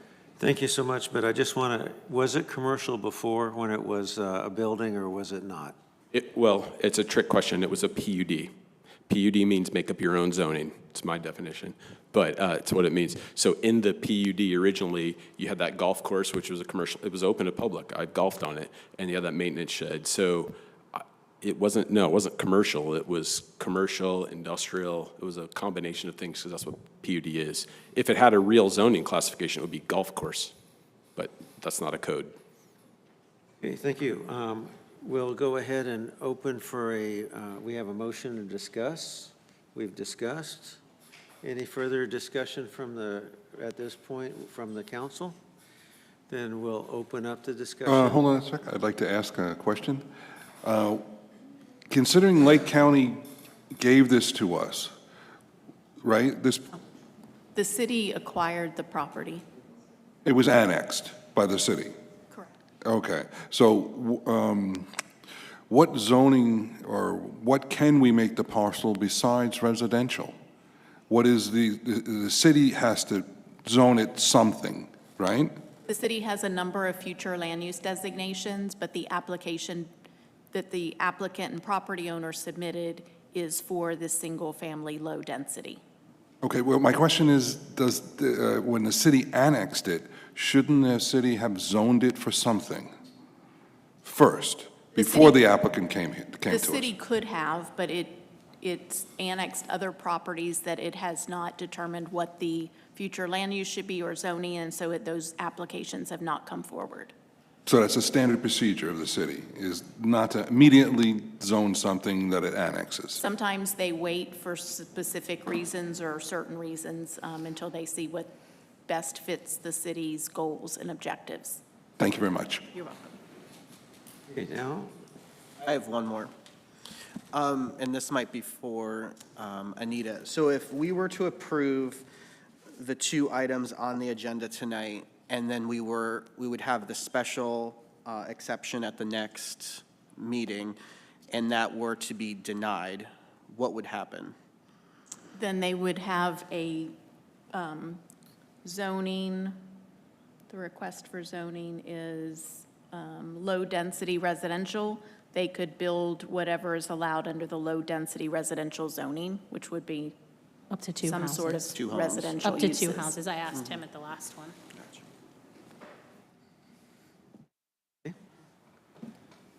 should we open it to public now? For public discussion, do we have any? Yes. On this, now let's make sure that it's on 2025-11 on this specific thing. We're not going to get into next week's stuff right here. I was going to say, the Planning and Zoning Board, and it's in your discretion, Mayor, but the Planning and Zoning Board allowed public comment at one time on both the future land use and the zoning, if you'd like to do it that way to condense, so they can speak to both issues at the same time. I think that's okay, as long as they're not talking about the special exception. Have a motion to The other two we're talking about, both of them tonight. 2025-12 and 2025-11. Still take your motion separately, but you just have one set of public comment, but it's completely up to you. Okay, any comment from here on 2025-12 before I open it to the public? Can I make a motion now? What's that? Can I make another motion now, or do we want to finish discussion with the public first? Well, I was just told that we didn't have to do it right now. I thought the motion, we don't need to combine them? You can combine them to have public comment once, and then take your motions if you'd like. Okay, let's do that. Go ahead, proceed. Right. combining them. Any discussion on 2012, 2512? No, okay, so we'll open it to public discussion. Jeffrey LaRosa.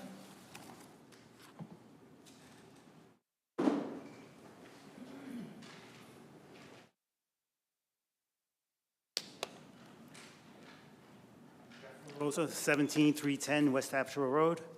I looked online and I saw maps either from Lake County or Groveland comprehensive future planning and zoning.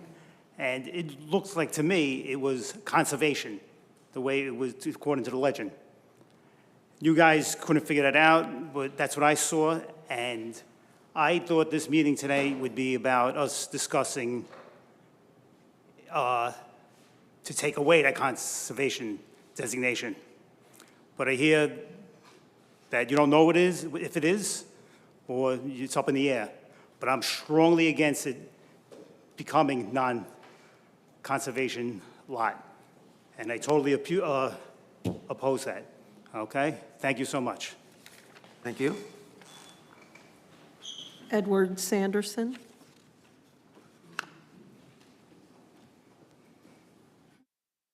Good evening, Mr. Mayor, Vice Mayor, esteemed council. Forgive me for my appearance. It's been a very long day. And I've endured 2 hours waiting to have this opportunity to speak, so I will keep it brief. I'm here to oppose what's been going on. I moved to Lake County in 2010. Part of the reason we moved out here was the beauty. Palisades was a big part of that. The golf course was beautiful. It added to the aesthetics of the county, of the area where we moved into. I can't speculate why Palisades decided to just continue this egregious dereliction of duty to their residents while, they continue to charge them $2,000 annually for homeowners association fees. The median price of a house in that community is $539,000. Yet, as they say, your home's value is worth whatever's right next to you. I'm sure that many of these residents alongside of me, we've endured looking at this eyesore for many, many years. Why they can't just take those funds that they hypocritically take from the residents for homeowners association fees. I've dealt with homeowners association fees. That's why I moved out to Lake County, to get away from that. So to charge these fees and then allow their own buildings just to sit there and continuous degrade, to degrade the aesthetics of our community, of our street. And it's frustrating as a resident to see. I understand in the scheme of things for the city of Groveland that there are much larger fish to fry, but this is an eyesore, and I've been here twice now to speak about it. It seems to get tabled because, hey, it's not in our backyard. I'm not saying that that's the case here, but that's how at least myself, that's how I feel. If it were maybe in your yards or right across from your street where we have bus stops for young children, I have nothing against this gentleman, but if he's saying that it's going to be used for an office space that's virtually, a virtual office space, in today's world, you can have lucrative businesses out of your laptop. So why this building has continued just to stand there and not be demolished, I mean, with the money that they take from homeowners associations, I believe that I had heard that maybe it would cost $35,000 to demolish that building of what's left of it. Why not bring back the beauty, like the charm of Groveland? Why can't we see, we live in a spot where our street we don't have street lights. The roads never get repaved. We just get the same potholes filled over and over. But we have to pay our taxes. We have to conform and be law-abiding citizens. But yet Palisades is above all that, Why not use their clubhouse? That's another large building. Why not use that for office space? Why does this small zone that's right in front of our street have to come into something that adds nothing aesthetically. It may be great for this gentleman's business. It's not great for us. We didn't move out here in a residential area just to have businesses start creeping up. Cherry Lake has gotten much worse since traffic is, the building just keeps going and going. The area is thriving, which is great for the city, for the county. Not so great for our street or for our residents. And for me, I think it's just something, enough is enough. This building should be demolished and we should get the beauty back. It would be so simple just to have it's a beautiful lake, yet all we see is that eyesore, which you guys saw in the photograph. It's just an egregious display of, lack of consideration. Yes, we may not live in Palisades, but we pay our taxes too. And my humble opinion is get rid of it. Thank you. Thank you. Eric Joyce.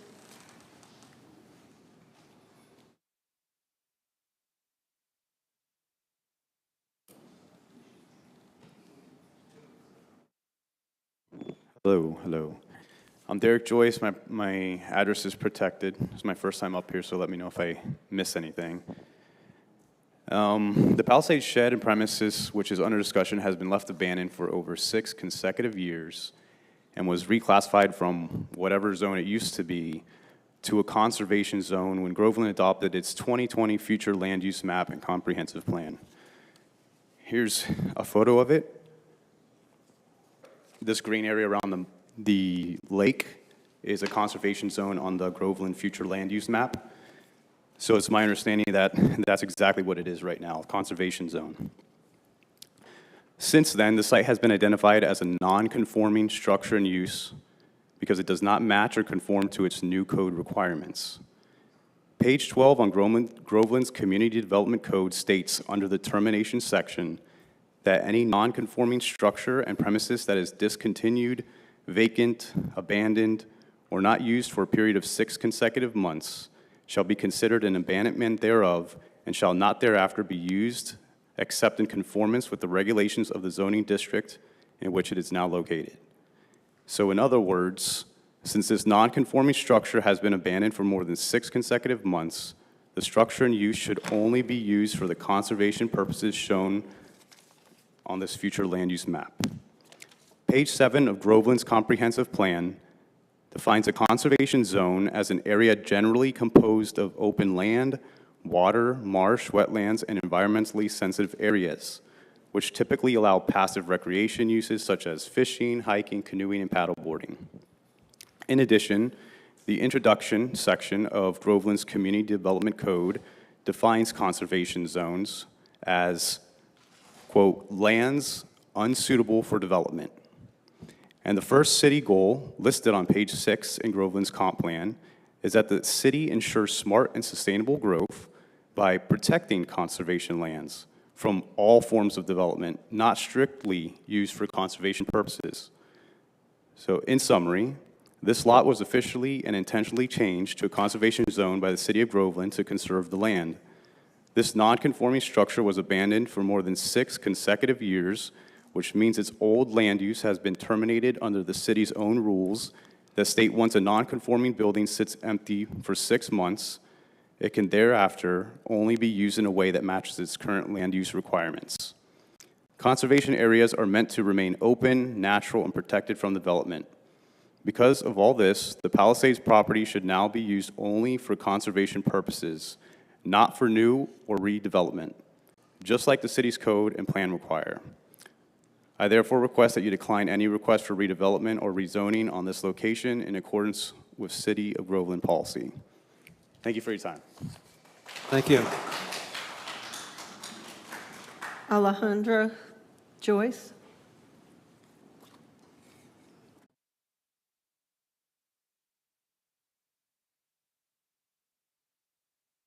Good evening. My name is Alejandra Joyce, and my address is protected.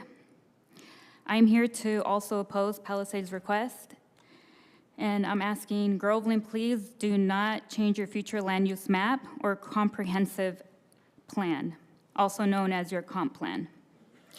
Please do the right thing and deny Palisades' request. Here are some government bodies in Florida that were overturned by Florida courts for not following their future land use map. Number one, Machado versus Musgrove in Florida's 3rd District Court of Appeals held that comprehensive plans are binding law. Local governments cannot approve development inconsistent with the comp plan. They wrote, a comprehensive plan in the Constitution for all future development. Number two, Martin County versus Usum in Florida Supreme Court held that local governments must apply the comp plan exactly as written. Deviations are arbitrary, and improper. Snyder versus Brevard County in Florida Supreme Court held that rezoning decisions must be consistent with the comp plan and supported by substantial evidence. Number four, Imhoff versus Walton County in Florida's 1st District Court of Appeals held that county was wrong for violating environmental future land use map protections, including wetlands and buffers. Number five, Nassau County versus Willis in Florida's 1st District Court of Appeals held that residential approval was invalid because the county ignored conservation and open space requirements mapped on their future land use map. And lastly, number six, Pinecrest Lakes, Inc. versus Scheidel in Florida's 4th District Court of Appeals held that a city of county must follow its comp plan and future land use map, and that developments inconsistent with the future land use map are illegal. The court ordered the demolition of the entire apartment complex. In summary, Florida courts routinely overturn cities that approve rezoning inconsistent with the future land use map, ignore conservation designations, override building restrictions, disregard wetlands or environmental policies, lack competent substantial evidence in the decision record. The law is clear. A city cannot legally approve development that conflicts with the future land use map or comprehensive plan. Please treat your comp plan and future land use map as your constitution for land use and zoning. Thank you for your time. Thank you. Hezekiah Beltran.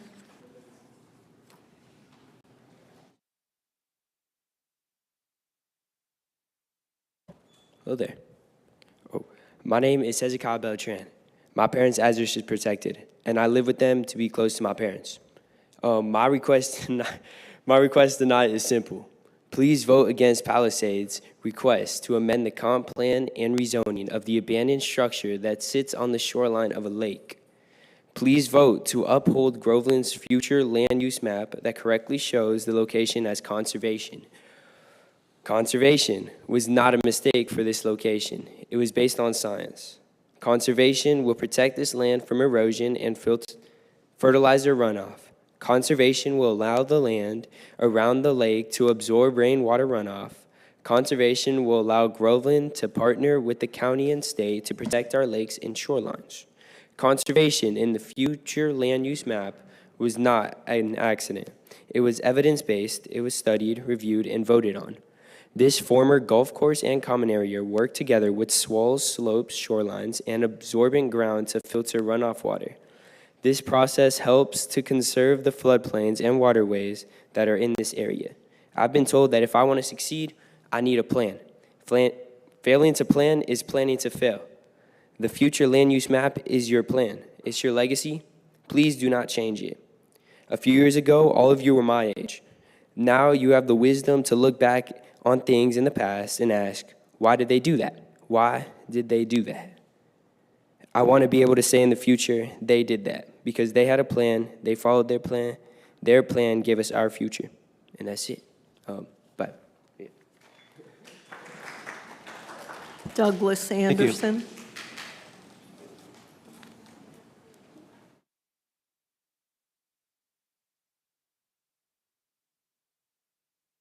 My name is Douglas Anderson. I'm a homeowner in Groveland.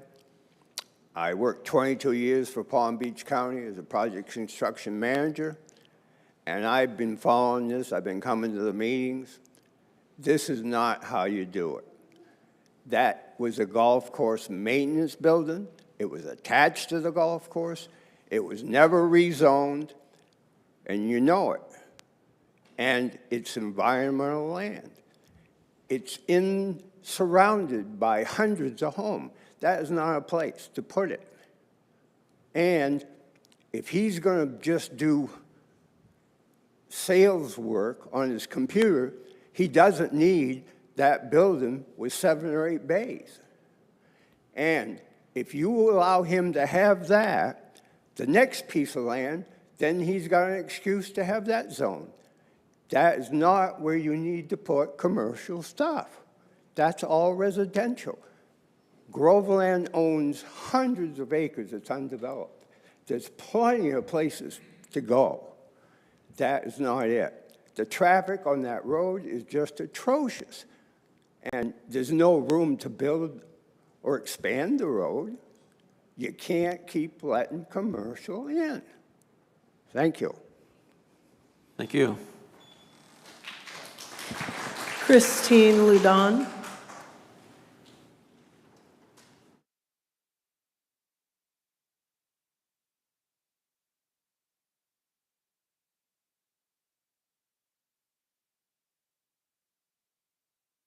Good evening, Mr. Mayor, Vice Mayor, and members of the council. My name is Christine Loudon. I live at 157 Harvest Gate Boulevard in Groveland, Florida. And I am respectfully requesting you to vote no on ordinance 2025-11 and 2025-12.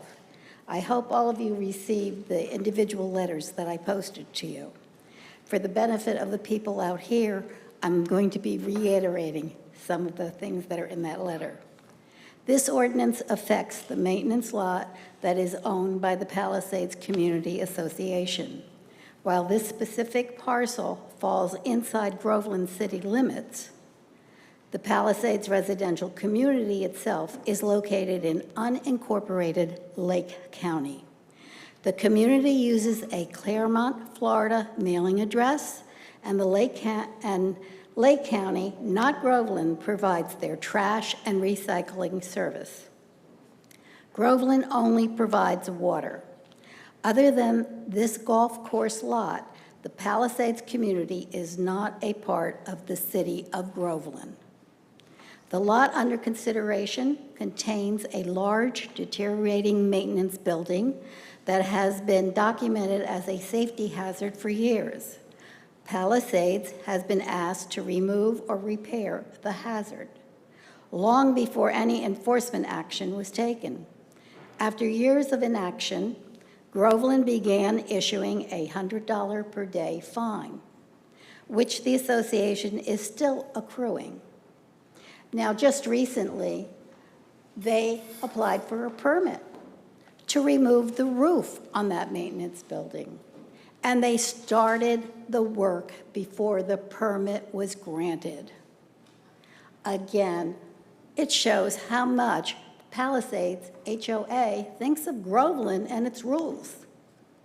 The Groveland, their refusal to comply demonstrates a clear disregard for the Groveland City's authority, for your direction as elected officials, and for the expectation of Groveland residents.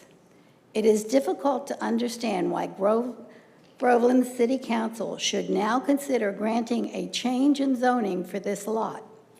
This change will only reward the Palisades HOA that has repeatedly ignored Groveland and provided no benefit to Groveland residents or Groveland taxpayers.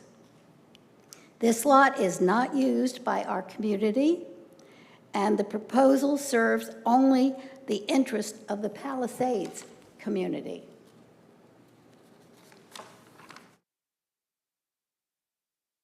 Groveland's zoning codes exist too. One, protect Groveland's long-term planning goals according to the future land use map and comprehensive plan. Two, maintain stability. And three, preserve the character of our city. They ensure that growth happens responsibly and benefits the people who actually live here. This proposed zoning change does not align with those goals. Instead, it weakens the integrity of our zoning protection. Thank you for your time, consideration, and service to the residents of Groveland. I am here again respectfully requesting a no vote on ordinance 2025-11 and 2025-12. Thank you. Alan Thank you. Joyce.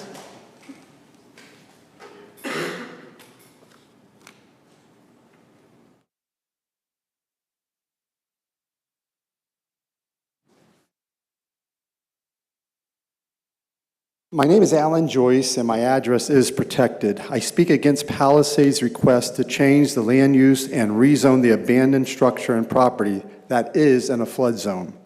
Groveland's future land use map shows the property as in conservation, and it should stay that way. I have a blow up here too. When you zoom in, you can see it's clearly in the conservation area on the future land use map.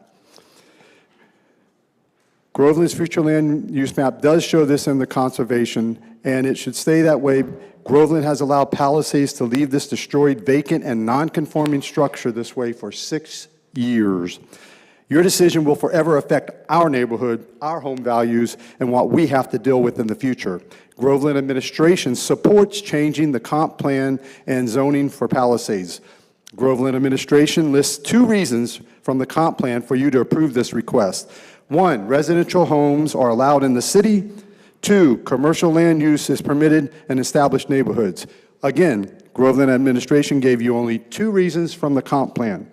They did not mention that the comp plan also says the future land use map shows this site as conservation, not an established neighborhood. The wetlands map shows this site as conservation. The comp plan, chapter 1, page 5, under conservation states you should retain a significant portion of conservation land. The comp plan, chapter 1, page 7, bottom paragraph states the conservation future land use category includes 2 zoning districts, conservation and open space, and no mention of established neighborhood. The comp plan, chapter 1, page 6, bullet 2 states you should protect the city's conservation land and natural resources. The comp plan, chapter 5, page V29 states the future land use map shall show areas designated as conservation. Each area must have specific studies and field determination. Conservation was not an accident, and it's on that map. Comp plan, chapter 1, page 9 states the density of land should be consistent with the future land use map. The comp plan, chapter 1, on page 6, the chart shows no building on conservation land and no density allowed. The comp plan, chapter 5, page V7 states no buildings are allowed on conservation lands. The comp plan, chapter 1, page 11, policy S states to use the future land use map as a tool to prevent development of land uses which do not conform to the future plan. The comp plan, chapter 1, page 17 states you should protect the city's natural charm by protecting conservation lands. The comp plan, chapter 1, page 18 states you should protect the shorelines of lakes. This structure sits on the shoreline of a lake. The comp plan, chapter 5, V20, page V20 states lakefronts should be protected from development and there should be no building within 50 feet of the shoreline or wetland line. The comp plan, volume 2, page 20 states floodplains cannot tolerate continued development because it slows the ability to absorb water and restrict water flow. They want to build this structure in a flood zone. The comp plan, chapter 5, V30 says the city shall ensure the long-range protection of the floodplains. The comp plan, chapter 5, page V29 states protect environmentally sensitive lands from development, including flood plains. The comp plan, chapter 5, page V17 states the city shall protect the quality of surface and groundwaters. Those 17 comp protections were not even mentioned by city administration. In addition, the city just entered into a joint agreement with Lake County to preserve at least 50% of Groveland's land for conservation and agriculture. Florida Statute 163.3177, 3184, and 3194 require analysis, environmental justification, water flow reports, and conservation protections when trying to amend the future land use map. Groveland's comp plan, Groveland's future land use map, Groveland's development code, FEMA rules, and court cases scream that the comp plan and rezoning request should not be approved. Please follow the future land use map and save our neighborhood. And one other request at the end is, I did submit a letter to the city manager with detailed questions on it regarding the plan. I have not heard back, and I'm requesting, if at all possible, Mr. Mayor, could hear back from that. Thank you. Thank you. Gregory Ducey.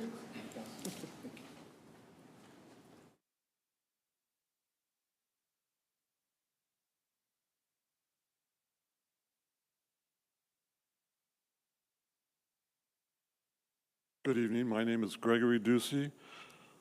I'm glad to be able to stand before the mayor, vice mayor, and council members.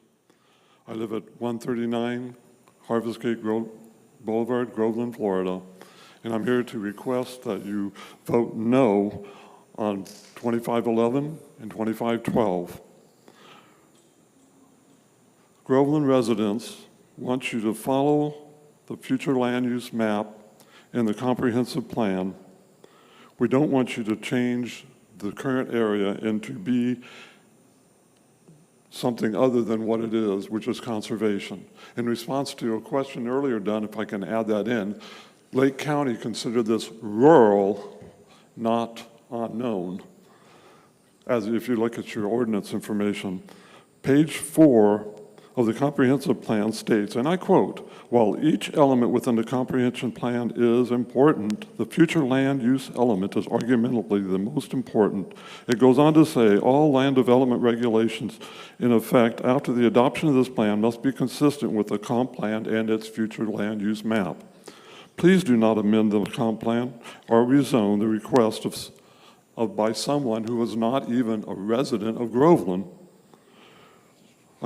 Another objective is that the shed is in fact in a part of the community development code says it is vacant and not in use for more than 6 months. It's considered basically gone and void as far as all of its abilities with respect to what it was. It must now comply, when you do something, it must now comply with the Groveland future land use map and shows that it's conservation. Another objection against the shed is the fact that it sits in a flood zone as shown by the flood zone map and also as stated by Mr. Brooker in his November 6th memorandum to the City Council about Ordinance 2511. Page V12 of the comp plan says that our comp plan is to protect the floodplain area of a city, and it requires the application of development and redevelopment projects to positively structure and impervious surfaces to the water of the flood area. In another aspect, the city and the Lake County and the FEMA have multiple regulations regarding the building of things in a flood area. The city administration knows that this property exists in a flood area, was one. 2, that it's been abandoned for more than 6 months, and it is considered terminated based on the code development, page 12C. 3, the entire building is unsafe, and it doesn't even have a roof now because they went and took it off. 4, FEMA requires that the future repairs for the building cannot be more than 50% of the building's current value of the building, not the land as well. And a good estimate maybe is $30,000 for the walls.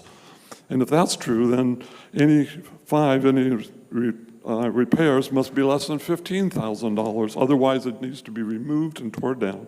And since it sits in a floodplain area, when it gets rebuilt, it has to be raised by 18 inches above the flood area. And the next one is, why did the city administration didn't make a decision with respect to the 50% rule when they notified Palisade of its violation?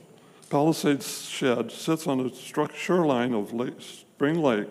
Page V12 of the comp plan says only passive recreation activities are permitted within the Shore Lake protection area. The city continues to ensure that no other construction activity encroaches upon the Lake Shore Protection Zone. Please do not amend the comp plan and rezoning with respect to someone who is not a Groveland resident. Groveland residents want you to follow the future land use map and the comprehensive plan as it is currently done. Thank you for your time. Thank you. Susan Ducey.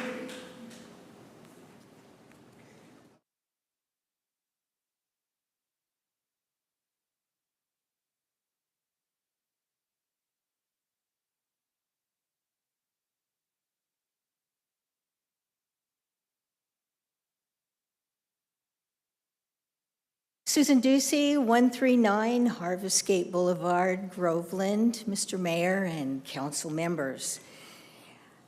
As the city administration supports changing the comp plan and the zoning, you were presented with the recommendation of only 2 reasons for consideration, and they were for voting yes on these requests.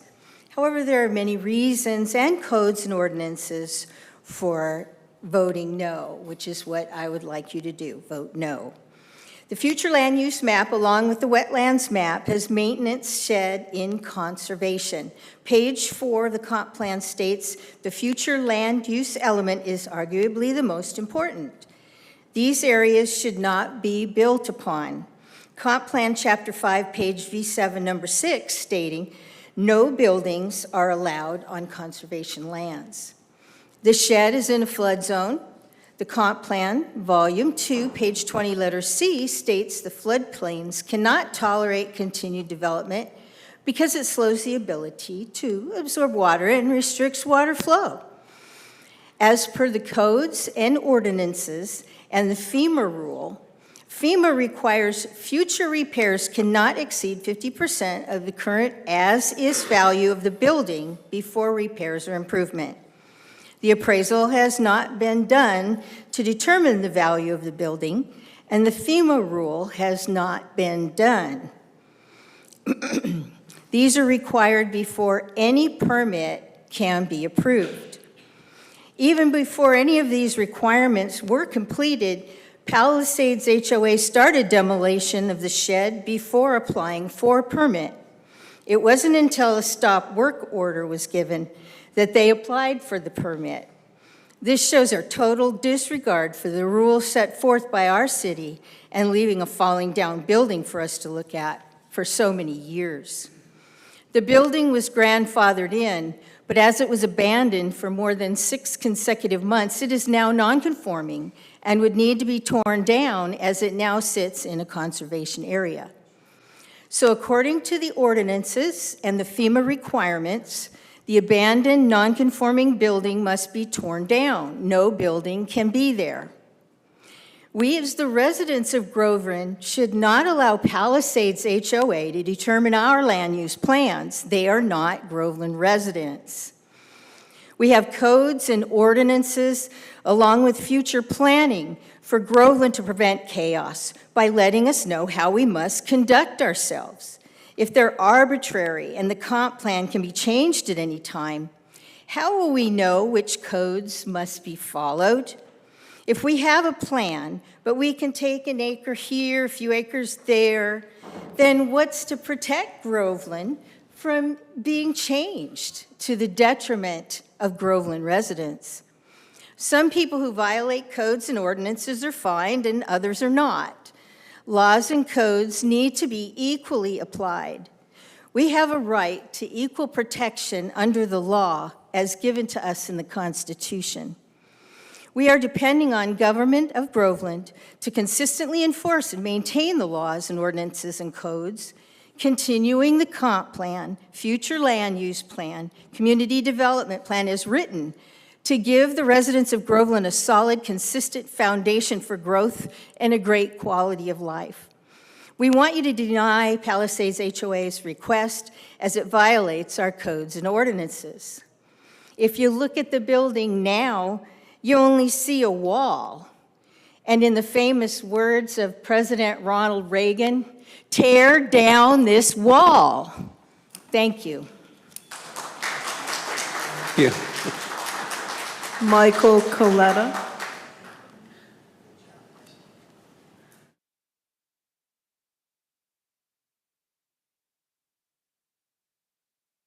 Good evening, Mayor Keough, council members. Thank you for having us.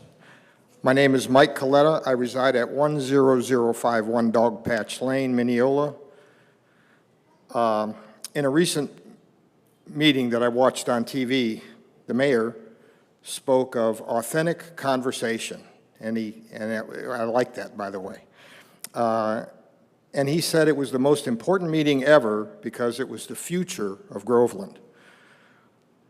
If the comp plan is revised to accommodate the requested changes, it will violate the theme of the comp plan, FEMA rules, the Florida Building Code, and the future land use map.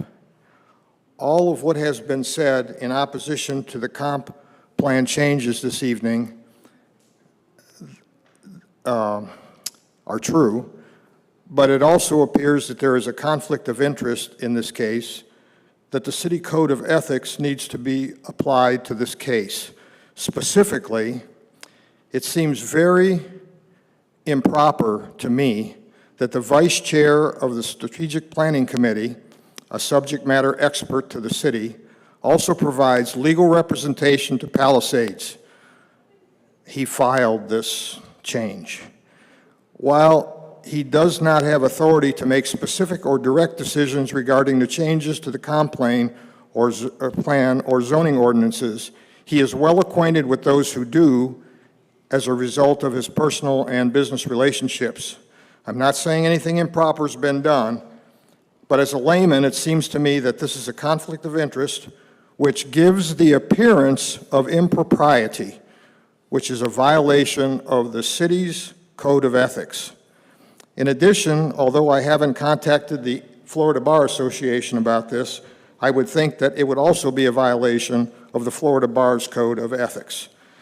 The City Code of Ethics provides that all elected and appointed officials shall conduct themselves in a manner that will instill public confidence and trust in the fair operation and integrity of Groveland city government. The citizens and businesses of Groveland are entitled to have fair and ethical, accountable government.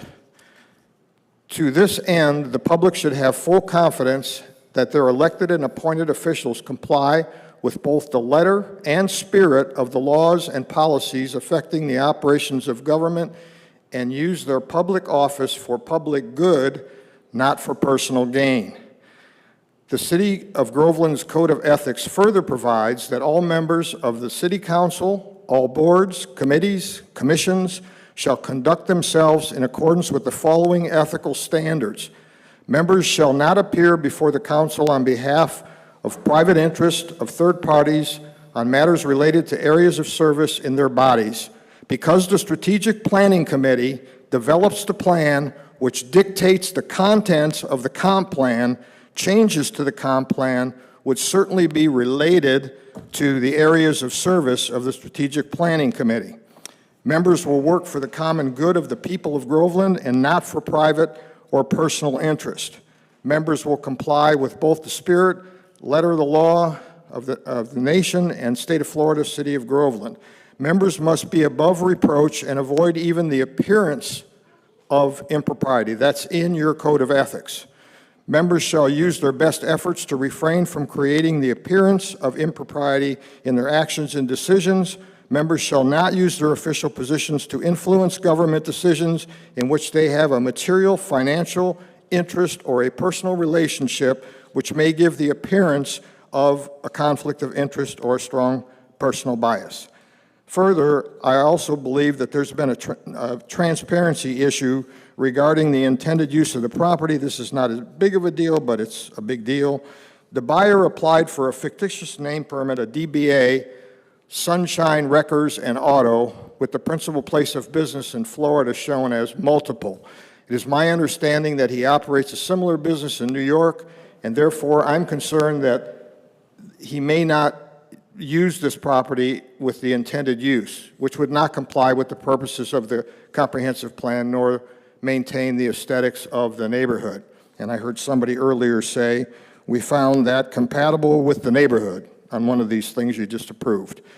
Therefore, I request that you honor the spirit of the comprehensive plan and leave the property designated as conservation, and the non-complying maintenance building be demolished as per the dictates of the comprehensive plan, the Florida Building Code, FEMA, and the future. Let's bring it to a close, please. Bring it Thank in you. for a landing. Thank you.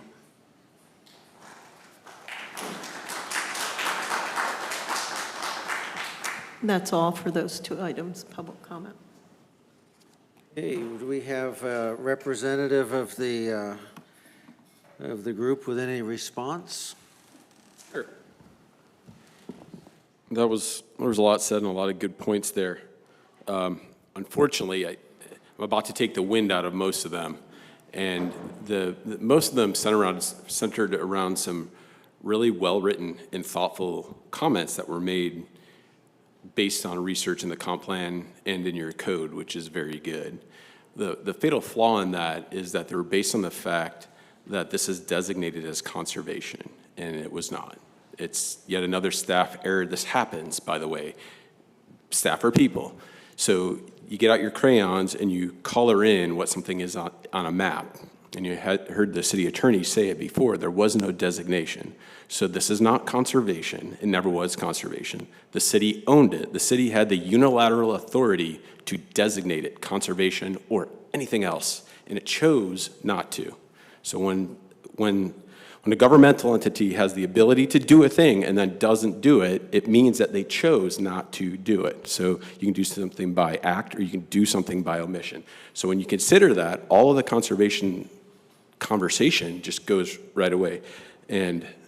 But they're really well thought out, very good points. They just don't apply in this circumstance. So that was it. There's no future land use map for this property that shows it as conservation. If you go online, and this is why the upset has occurred, if you go online, it shows it that way. But I've had multiple properties that show red and they're supposed to be blue, or they show one color and they should be another color, and it's because the GIS maps, the graphical interface systems, or graphical information systems, whatever GIS stands for, they're not perfect. There's human error involved. So that's why the staff did not bring up conservation elements in their recommendation, because this is not conservation, and therefore it's not applicable. There were some comments related to the condition of the building, and I think that's important to bring up. Part of the effort of this, in fact, the large part of the effort, is to bring that building into conformance. There needs to be a use established, a future land use, and a zoning. I can't go out, it's not me, but a person can't go out and get a building permit to bring it into compliance when I don't know what the jurisdiction is. I don't know what the future land use is. I don't know what the zoning is. So that's why we're here tonight talking about that stuff, which isn't about building permit stuff. This still will have to be compliant with the building code and with your higher design standards, which, as you all know, Groveland has a much higher design standard than almost every other city, any other city that I've ever practiced in. So this will all have to be compliant with that, and that'll all go through your building department, but that'll be subsequent to tonight's hearing. I also think it's worth just bringing up to remind you that the city did own this building, and it was in substantially the same condition, although I think less graffiti. Don't hold me to that. But the city owned the building, and it was unoccupied, and it was essentially derelict, just like it is now.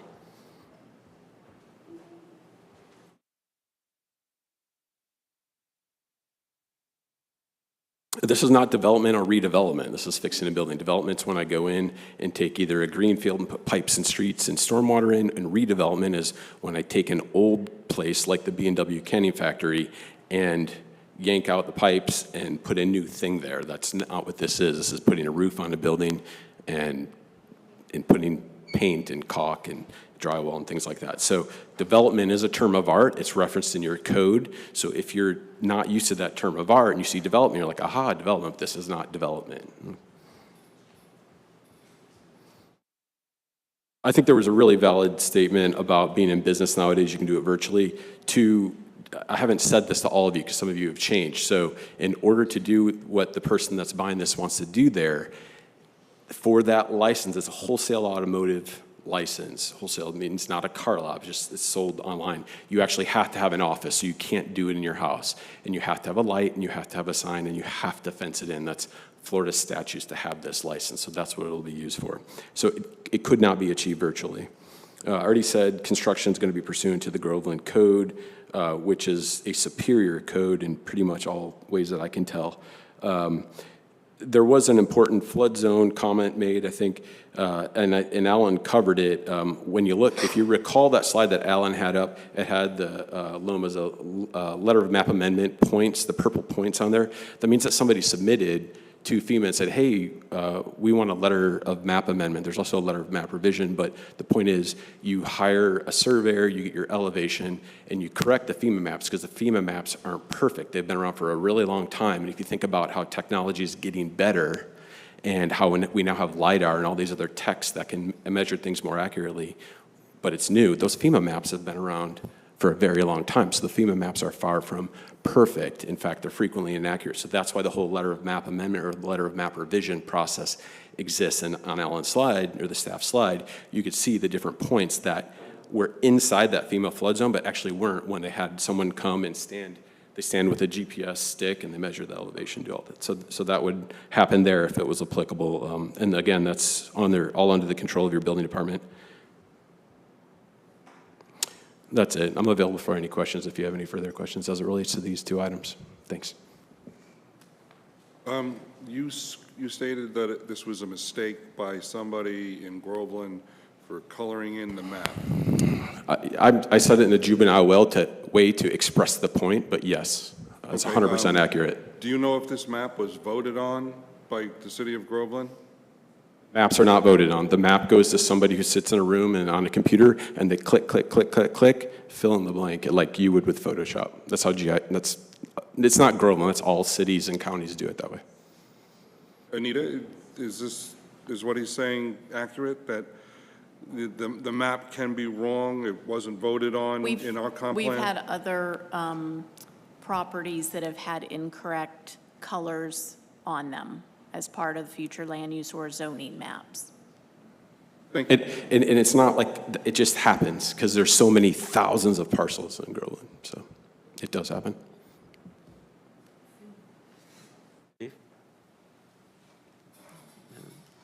Just a quick question. Anita, somebody brought up ethics, and I just want you to explain if there is an ethical conflict with Brett representing Palisades. In my opinion, there's not a code of ethics violation under your code of ethics, and I don't believe it would be a violation of Florida bar rules. Mr. Mayor, can I speak to the actual language of the ordinance? In the language, you're saying it'll be transitioned into the city of Groveland established neighborhood on the land use map. This is not an established neighborhood. This is a former golf course. We didn't get any of the houses. We only are dealing with the open space. It's not an established neighborhood. Should we be calling that? In 11, we're saying established neighborhood. Should we be saying that? It doesn't, the words don't meet the actual land. That's a designation. I mean, we just voted on some things that said established neighborhood with no houses in it. I can speak It's a to that. designation. It's just the parlance that we use in Groveland in a lot of places for a place that was developed in the county, meaning unincorporated, that we brought into the city. So it is, it's misleading because we call it neighborhood, and it's not a neighborhood like that anybody would live in, but it means previous zoning. But if you put in like previously zoned, that would be cumbersome. So it's just called established neighborhood in the code. I just have I don't know who can answer this, so just feel free to jump in. This is 2 lots now, right? Is it 2 lots? 1 lot? The lot split was approved, so it is now its own freestanding lot and is not part of the overall golf course property. Could a residence be put on there? Not currently, because it needs a future land use designation. So nothing can be built there at all? The owner has no way to go forward on any residence or anything? Correct. Okay. We would have to give it some type of designation, correct? To give it some type of designation. Well, if we voted in tonight to let it go to a low-density residence, my whole question was, could they put a office in that low-density residence with exceptions? This is a residence with exceptions, right? Yes. So if I build a house from scratch on there, would I have the same recourse? I could go ahead and put an office in that? There are some home occupations that are allowed within residences. Yeah, it's an interesting question. Florida statutes preempt certain things, and it's a COVID statute that, sure, in your house you can put certain things without permission, you can't be restricted. This might go beyond that, don't know. We have to figure that out. Okay. We have, now we can go back and ask for a motion, 2025-11 and 2025-12. Can we do them together? Or we have to do them separate? Separate, please. 2025-11, a motion to accept. We put that up before discussion, and I had no seconds. Do we have a motion to accept? Let me just wait a second before we move forward. And Anita, what would be the options if these two weren't successful? What would be the options going forward with a designation? Because we have to give it something. Do we need to wait for them to apply for something, or what would be the process for that? Right, they would have to apply for something. And you're limited, I mean, you have a number of designations in your future land use. A couple of them are green swamp related, so those would not apply, but the property owner would need to apply for a future land use designation. While we're waiting, Mr. Heine, is there any way to clear all this stuff up on conservation and all these different things? Or, I mean, did Mr. Mayor, P&Z go through this? I mean, did they go through this same issue?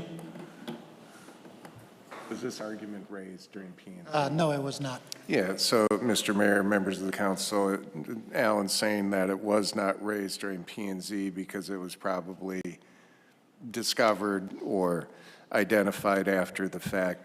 It doesn't surprise me that it could be classified as conservation in some matter because, as you recall the transaction, the city purchased the golf course to retire the water rights and then sold it immediately back to the HOA.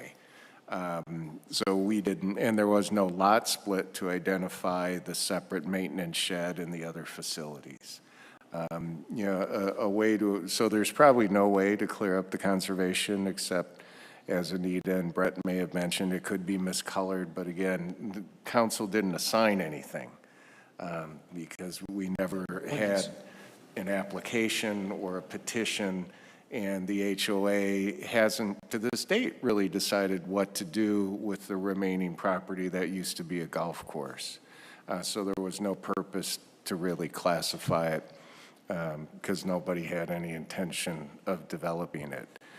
I guess I would ask, outside of the green swamp designations, which aren't applicable, what's the lowest zoning one could grant to a parcel like this? Because this is, I think, low-density residential. You have your town village, which don't appear appropriate, and hamlet. Employment center, agriculture, and conservation would be the other besides established neighborhood. But agriculture, it will be too small, so they couldn't request that because they need to be 5 acres. And so that leaves them with, Employment center, established neighborhood, or conservation.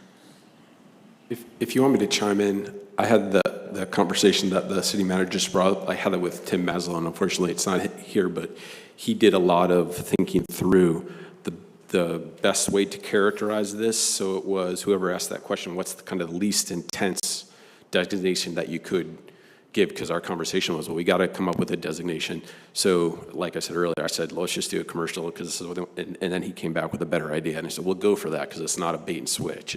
We'll narrowly tailor it with conditions, et cetera, et cetera.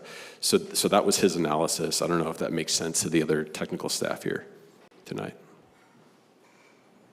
Anita, to clear up the record, so basically the person who got up and referenced all those legal cases were not germane to the situation because it was never adopted into anything. Right. I mean, I think the legal premises are correct. You have to have competent substantial evidence in the record. You have to have all these things, but this property did not receive a future land use designation. It did not receive a zoning. And so a lot of that was not applicable because we don't have those in this case. Okay, thank you. You're welcome. Okay, now I'll go ahead and ask if we have a motion to accept 2025-11. Seeing none, would anybody have another motion? I do think this designation is going to end up being the lesser of all evils. So I will motion to approve 2025-11. He's not going to apply to make it conservation, even if we want him to. And I'd hate to see it get passed through as an employment center. That's far worse. So it's my rationale. Thank you. Can I have ask motion? a question? Mm-hmm. Can we ask the applicant, if this were to pass, these two items, but then the special exception were to fail, what would be the next steps? Would they continue with, what would be the next step? Would that still satisfy them? It couldn't be what they want it to be. It would have to be residential. Up to 2 houses, lakefront. Let's get it and we'll get back into discussion after. If we don't have a second, it's a moot point. So we have a motion, 2020-11, 2025-11. Do we have a second? Seeing no second, do we have a motion to table? Excuse me, Mr. Mayor, wouldn't this just die on the vine because you didn't get a motion? The table means that you're going to bring it back some other time. Why would we do that? Well, for just speaking for myself, there's a lot of questions that were brought up that I'd like to have answers to on where we are legally on this whole thing. And I'd love to have the applicant answer the question on what would the next steps be for us if this was approved, but the next round was not. Anita, do we have to table it with a time limit? Or can it be just an open table? You don't have to specify a time period. However, the applicant is entitled to a decision. You can't just leave it out there forever. So we can't just table it and leave it out there, because legally, they need to get a decision. I asked for a motion to table it. We can put a date on that to bring it back, which satisfies that issue. Or we don't have a second tonight. We don't have a second for this motion to move forward on at least giving it a designation to where we can move forward on the next step. So we need to get somewhere. You can't leave a property owner out there with nothing. Okay. There's owner's rights in Florida, which I really want to get into also, because this is a very owner's rights state, to make sure that we're walking the path the right way. Okay, then I'll give a motion to table it for 90 days. I think we have a motion here. We didn't have a second, so. Right, so that one died on the vein, so now we're going for a new one. I'll second Amy's so that we can get the answer on my question. Okay, so we have a motion and a second. Discussion. Can you please answer the question? Sure. Member Chilkovsky, could you restate that but differently? I heard what you said, but I don't think, I'm going to give you a technical answer. I think that's not what you're looking for. So what do you want to know? My main question was if we were to pass 11 and 12 tonight, but then the special exception were to fail, what would be your guys' next steps, or would that be still successful or no? Because I don't want to give you something that you guys can't use, if that makes sense. Sure. Yeah. Well, I think technically what it does is it will establish a future land use designation, a comp plan designation, and a zoning, and then it can be used for a thing. What is an important element and why I am curious if a continuance would be in the best interest of the city of Groveland is I can't really work on that building. I need to move that building forward so it's not doing all the negative things that the people who got up to speak tonight said it's doing, which I don't disagree with them, by the way. I agree with them. So I need to be able to move it forward. If I continue it for any period of time, it's just delaying that. So it's like throwing salt in the wound. So I would not request a continuance. But to your point, it would allow anybody to have 2 dwelling units there, meaning 2 houses or a duplex or whatever kind of form, I guess, the staff could figure out. That would be the technical answer. It would definitely, I don't know if it would definitely, I think it would kill the acquisition by the guy who's fixing it up and paying for it and ending this whole problem. So it's definitely a monkey wrench is a colloquial way to say it, but I'm happy to further answer the question. I don't know if that's a good enough answer. No, that answered it for me, mainly because I've spoken to some of the residents and heard their concerns, and that was one of the questions I brought up to them was, if this were to pass and the other section would to fail, would you all, is that, you kind of have to deal with the consequences of that, where it could be 2 residential units, and it seems like that was more palatable than what the other option would be. So I see where Amy's coming from, because that's kind of my thought process too, of what would be the least impactful. Just so the record's clear, I want to make sure I understand. You seconded Ms. Carroll's motion to approve as presented? Okay. Because we would come up, the special exception would come up at a following meeting that would be where this could be turned into a business or not. Anita, if this doesn't pass, can they come back and ask for it to be commercial, like they originally wanted to? Yes. They could ask for a different future land use designation, one that is more intense than has been requested tonight. Okay, even if this passes and we make it residential, can they still come back and ask for it to be commercial? Yes, landowners can always ask for something to be changed. But at that point, we'd have more legal grounds because at least it has a Groveland designation. Right now, they have nothing. They don't have a Groveland designation at all, which puts us in a situation where we have to give them something. If they're already residential and they're requesting commercial, we're under no obligation to grant that. But my point being, if we don't vote on anything, or this vote fails, they can come back and ask for a commercial zoning of the property. They can. So it doesn't affect the city. The city can just still leave it the way it is in limbo until they come back with something that the city can agree to. So That's one point, but I think the city, us leaders, owe the people who own it some kind of decision. And I don't want to get into a big issue on other things that are going on in the state that allow things to happen, like we're going to see tomorrow, whether it's an SB 180 or whatever, that if we don't start making decisions on this kind of stuff, we're opening ourselves for something bigger.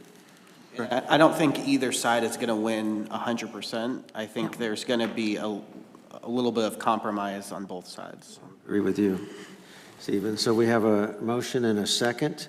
Any further discussion from us? Any further discussion from the, you need to put a card in, please, real quick. I have a card. Okay, I'm sorry. Do we have a card in on the? He already spoke on the matter. I didn't use all my time. He's used more than 5 minutes. I would like to address you. Well, he's the applicant, sir, and we do have some guidelines to go on, and our guidelines say you get up and talk about it once. Now, in this case, He's been out 4 or 5 times. Why don't I get the same person? he's the applicant. Oh, that's a different rule. From public comment, yes. You're going to lose. I want these people to know, and especially the council, on the environmental, you're going to lose. I did this a lot for Palm Beach County. And until you establish whether it is or it isn't, you shouldn't be voting. That needs to be settled first, or you're going to lose, and you're just going to run up a big legal bill. Thank you, sir. Thank you. Okay, any other comment? Okay, so this is 2025-11. Let's go ahead and take the roll, please. Councilmember Carroll, how do you vote? Aye. Councilmember Shulkowski? Aye. Councilmember Jay Cox? Aye. Vice Mayor Gaines? Nay. Mayor Kehoe? Aye. So it passes. Now, 2025-12. Do we have a motion to accept the ordinance on ordinance 2025-12 Palisades rezoning, first reading? Yeah, I need to read it into the record. Ordinance 2025-12 Palisades rezoning, first reading. An ordinance of the City Council of the City of Groveland, Florida, to change the zoning from Lake County PUD to the City of Groveland low-density residential for the herein described property owned by Palisades Homeowner Association, Inc., and located on Cherry Lake Road, Groveland, Florida, lying south of the intersection of Cherry Lake Road and west of Apshawa Road, directing the city manager to amend the zoning map as herein provided after the passage of this ordinance, providing for severability, repealing all ordinances in conflict herewith, providing for scrivener's errors, and providing for an effective date. We have the ordinance 2025-12. Do we have a motion to accept? A motion to accept ordinance 2025-12. First reading. First reading. I'll second. We have a motion and a second on the first reading, so we move ahead. Just further discussion? Seeing none, do we have any discussion from the group? Yeah, we can. Yeah, but we're voting on it a different, we just made a motion, we just did it again, so now we open it back up, right? You got to discuss the motion. We discussed it.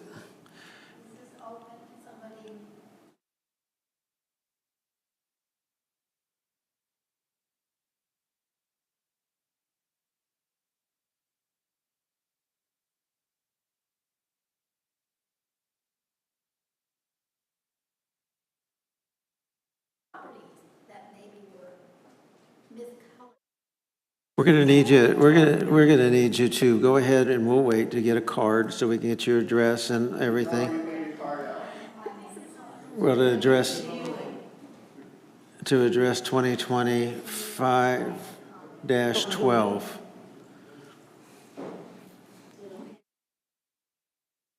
I don't know who it is. 25. We have comments on 2025-12. Specifically? Yeah, but it was on 20. 5-minute break for them to. Okay, we're going to take a 5-minute break while we get these cards situated.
we're being gavelled.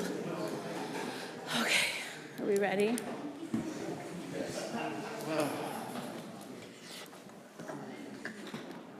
Can we take a seat, please, and we'll reestablish the meeting? Thank you. Let me just make a statement so that everybody's very clear, because I don't want to establish a new precedent here. If we read our guidelines, we allow 5 minutes for each of the participants of the public to address an issue. We allow an applicant to go ahead and respond to those as needed. There's not a 5-minute limit on the applicant. We combine these, so usually we would say there's no more comment, but I do know from being here a long time that everybody will get up during the public comment right after we take the vote and talk about this again. So I'm going to go ahead and ask if it's okay with this council to go ahead and move ahead and let public comment be given on this subject prior to our vote. But believe me, I just want to go on record, I'm not establishing a new precedent that I want to go on from meeting to meeting from now on. Okay? Is that clear? Are we clear? Okay, thank you. So let's move forward. Gregory Ducey.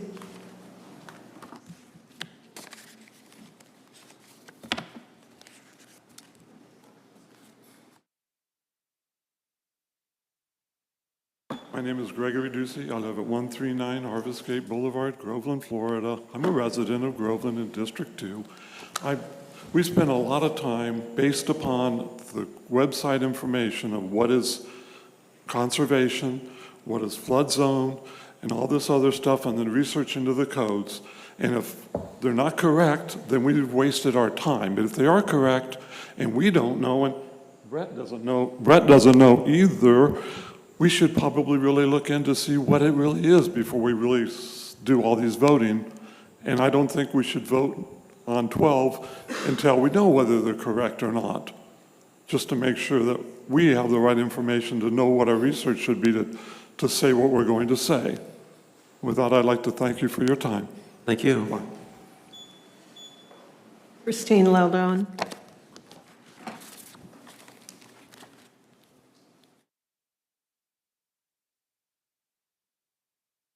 My name is Christine Loudon. I'm at 157 Harvest Gate Boulevard, Groveland, and it's District 2. Where I have a problem is I know people that have been opposed to this and have spent a lot of time researching the information, and it kept coming up that it was a conservation area. This gentleman says it's not. It's probably a color code problem. That's supposition on his part. The attorney states, well, there have been some mistakes in the past. Well, what makes you think that this particular parcel is a mistake? Because this gentleman says it's a mistake, that they made a mistake and they just go on the computer and they color things. We need to have a good decision made on proper and correct information, and having a vote is a mistake on this. And it doesn't serve the residents of Groveland, the people that voted for you. Thank you. Thank you. Alan Joyce.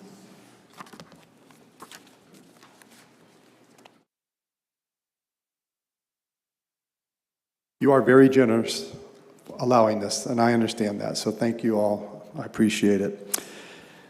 The zoning is on the item.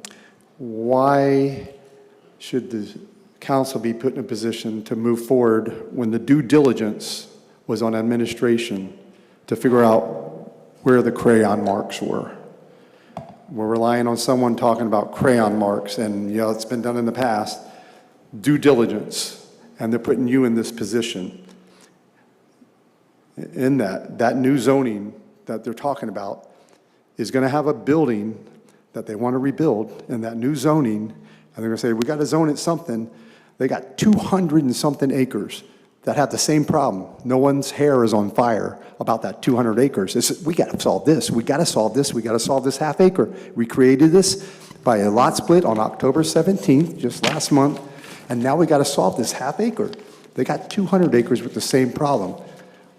My thought is just put it on hold and figure out where the crayon marks were. Is it conservation? Is it not conservation? But have someone do their due diligence. I sat in an office a week ago with the community development director, and on his computer said, is this future land use map correct or not? And he's like, well, okay, yeah, well, it says it's going to be established neighborhood, but what does it say today? Well, it says that it's conservation, but that's not what we want it to be. Well, okay, yeah, because it's that half acre you're trying to fix. What about the other 200 acres? Is that conservation or is it not? No one knows where the crayon marks are. Slow it down and get it right, and don't have it on you. Have it on due diligence of the administration to get this right. In addition to that, with the zoning issue, that building that's going to get zoned in your code on page 12 says if it was vacant for more than 6 months, it's non-conforming, it can't be put back into what it was or should have been or could have been. It has to meet the current code. And it's like, why not just slow down and say, was that non-conforming right? Is it in the code? Does it really require that? Is that other 200 acres? What's it going to be? What's the rush? No rush on that one, but we have to fix this half acre right now tonight. So I'm asking you to consider that.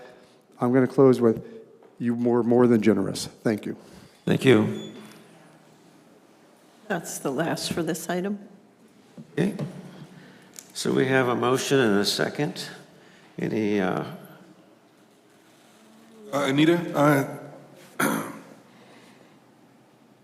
what was that? if we vote to do it low-density residential, that means the building that's sitting there now has to conform to the low-density residential code, correct? Correct. Thank you. Yeah, we're not voting on the building, we're voting on the zoning. Any further questions? Seeing There's none? been no designation prior to now for Groveland. No, there's no ordinance. I went and looked in my files. There was an annexation ordinance, there was no future land use designation ordinance, and there was not a zoning ordinance. No future land use designation for conservation, correct? There's not an ordinance to that effect. Okay, thank you. And one more question for Anita, based on what some comments. For the 6 months that they had mentioned, it would have needed a designation first for that 6 months to apply? Correct. It would have to be a zoning. So if you had a zoning for residential and it allowed a corner grocery store, like just a general store, but then you changed your code and you got rid of that and they stopped using it as a store for 6 months, well, then they've lost their right to do that. Before they were kind of grandfathered in. That's what the non-conforming use, where you've abandoned that use for 6 months and now the code doesn't support it anymore, that's when that comes into play. We don't have a zoning on this property, so that doesn't come into play. Okay, do we have a motion to accept 2025-12? We already have a motion. Did we? Did we have a have? motion. Okay. In a second. So then we'll go ahead, Jenny. Councilmember Jay Cox, how do you vote? Aye. Councilmember Carroll? Councilmember Szulkowski? Aye. Vice Mayor Gaines? Nay. Mayor Kehoe? Aye. Passes. That's first reading. We got several more of these readings, so stay tuned. Okay, next on the agenda would be public input. Bags Helfrich?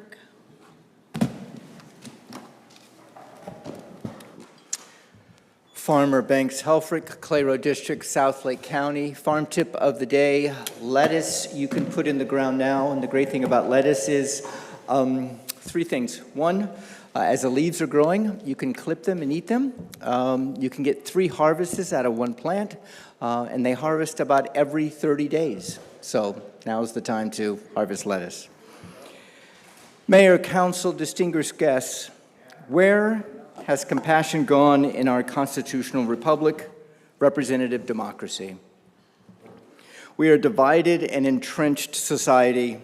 We are pitted against each other. We are put in two ideological camps. Our brothers and sisters, our fathers, our mothers, our husbands, our wives, our friends and neighbors are divided. Our enemies delight in this implosion of our society because we are not paying attention to them. This basically is unsustainable to perpetuate. So what can we do? We need a unifier. We need somebody to bring us together, someone to stop yelling and screaming at each other, and someone to listen and hear. This unifier is not a celebrity or an actor, not a politician or a policymaker. This unifier is someone who looks in the mirror and sees themselves. The unifier is each and every one of us, America. So, how do we bring compassion back to our country? We become unifiers. We take the olive branch across the aisle. We work together because we cannot sustain this any longer. I am Farmer Banks Helfrich. May you all be blessed. Thank you for allowing me to speak. Good luck tomorrow, by the way. Thank you. Alan Joyce.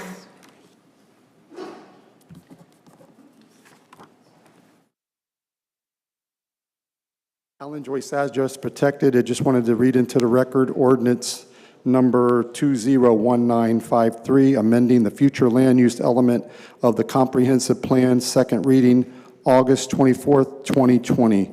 It adopted the newly proposed FLU designations, including town, village, hamlet, established neighborhood, employment center, green swamp, town, green swamp, rural agriculture, and conservation. Adopted by the council, first reading December 19th, 2019, second reading August 24th, 2020, for the consideration of approval of the future land use element. Thank you. You were told that, if I understood correctly, there was never an ordinance on that. So thank you. Thank you. There are no more public comment. That concludes public comment. Council member reports. Mr. Jaycox. A very short report. I was at the turkey trot over the holidays with the mayor, and we got to watch all the very athletic runners. And we had an Olympian who came across the finish line first, and the second person that came across the finish line was a 10-year-old girl. It was very impressive. That's the end of my report. Thank you. And there was 1,000 people there running. I mean, that was huge. It was absolutely a great event. Steve? I have a lot I would like to cover tonight. No, I'm just messing with you all. I'm not going up to Tallahassee with you all tomorrow, so have a great time, and I hope you all are very productive up there. That's my report. Thank you. I feel bad about all of us having to be here at 5:30 in the morning, but he has a 4:30 flight, so I don't feel so bad. Amy Jo? Right. I'm going to be really quick. We had a workshop, so all of us were there, and we've had a couple of meetings getting ready for our Tallahassee trip tomorrow, so that's what we're doing tomorrow. And I think that's it. We had some holidays. I hope everybody had a lovely Thanksgiving. Vice Mayor, over to you. I participated in a community land trust meeting. Also had a meeting with the Community Health Center and Orlando Health regarding some healthcare services that we would like to bring to the Groveland area. And last but not least, in my district, District 3, we had a neighborhood huddle at Waterside Point, but all were invited to attend. Thank you. Thank you. And I will just build on that. There was a 500 turkey giveaway at Gray Middle that was very successful, and it really shows the heart of the city. And even more importantly, the gentleman that bought those 500 turkeys didn't want to be named. That's how unselfish. It's really a great event, and we appreciate that very much. Mr. City Manager, do you have a report? No report. City Attorney? I just want to clarify, what I meant by there was no ordinance, there was no site-specific ordinance giving that particular property a designation. Okay, And that's thank you all I so have. much Thank for you. clearing that up. With that said, no further business. Thank you. Meeting adjourned.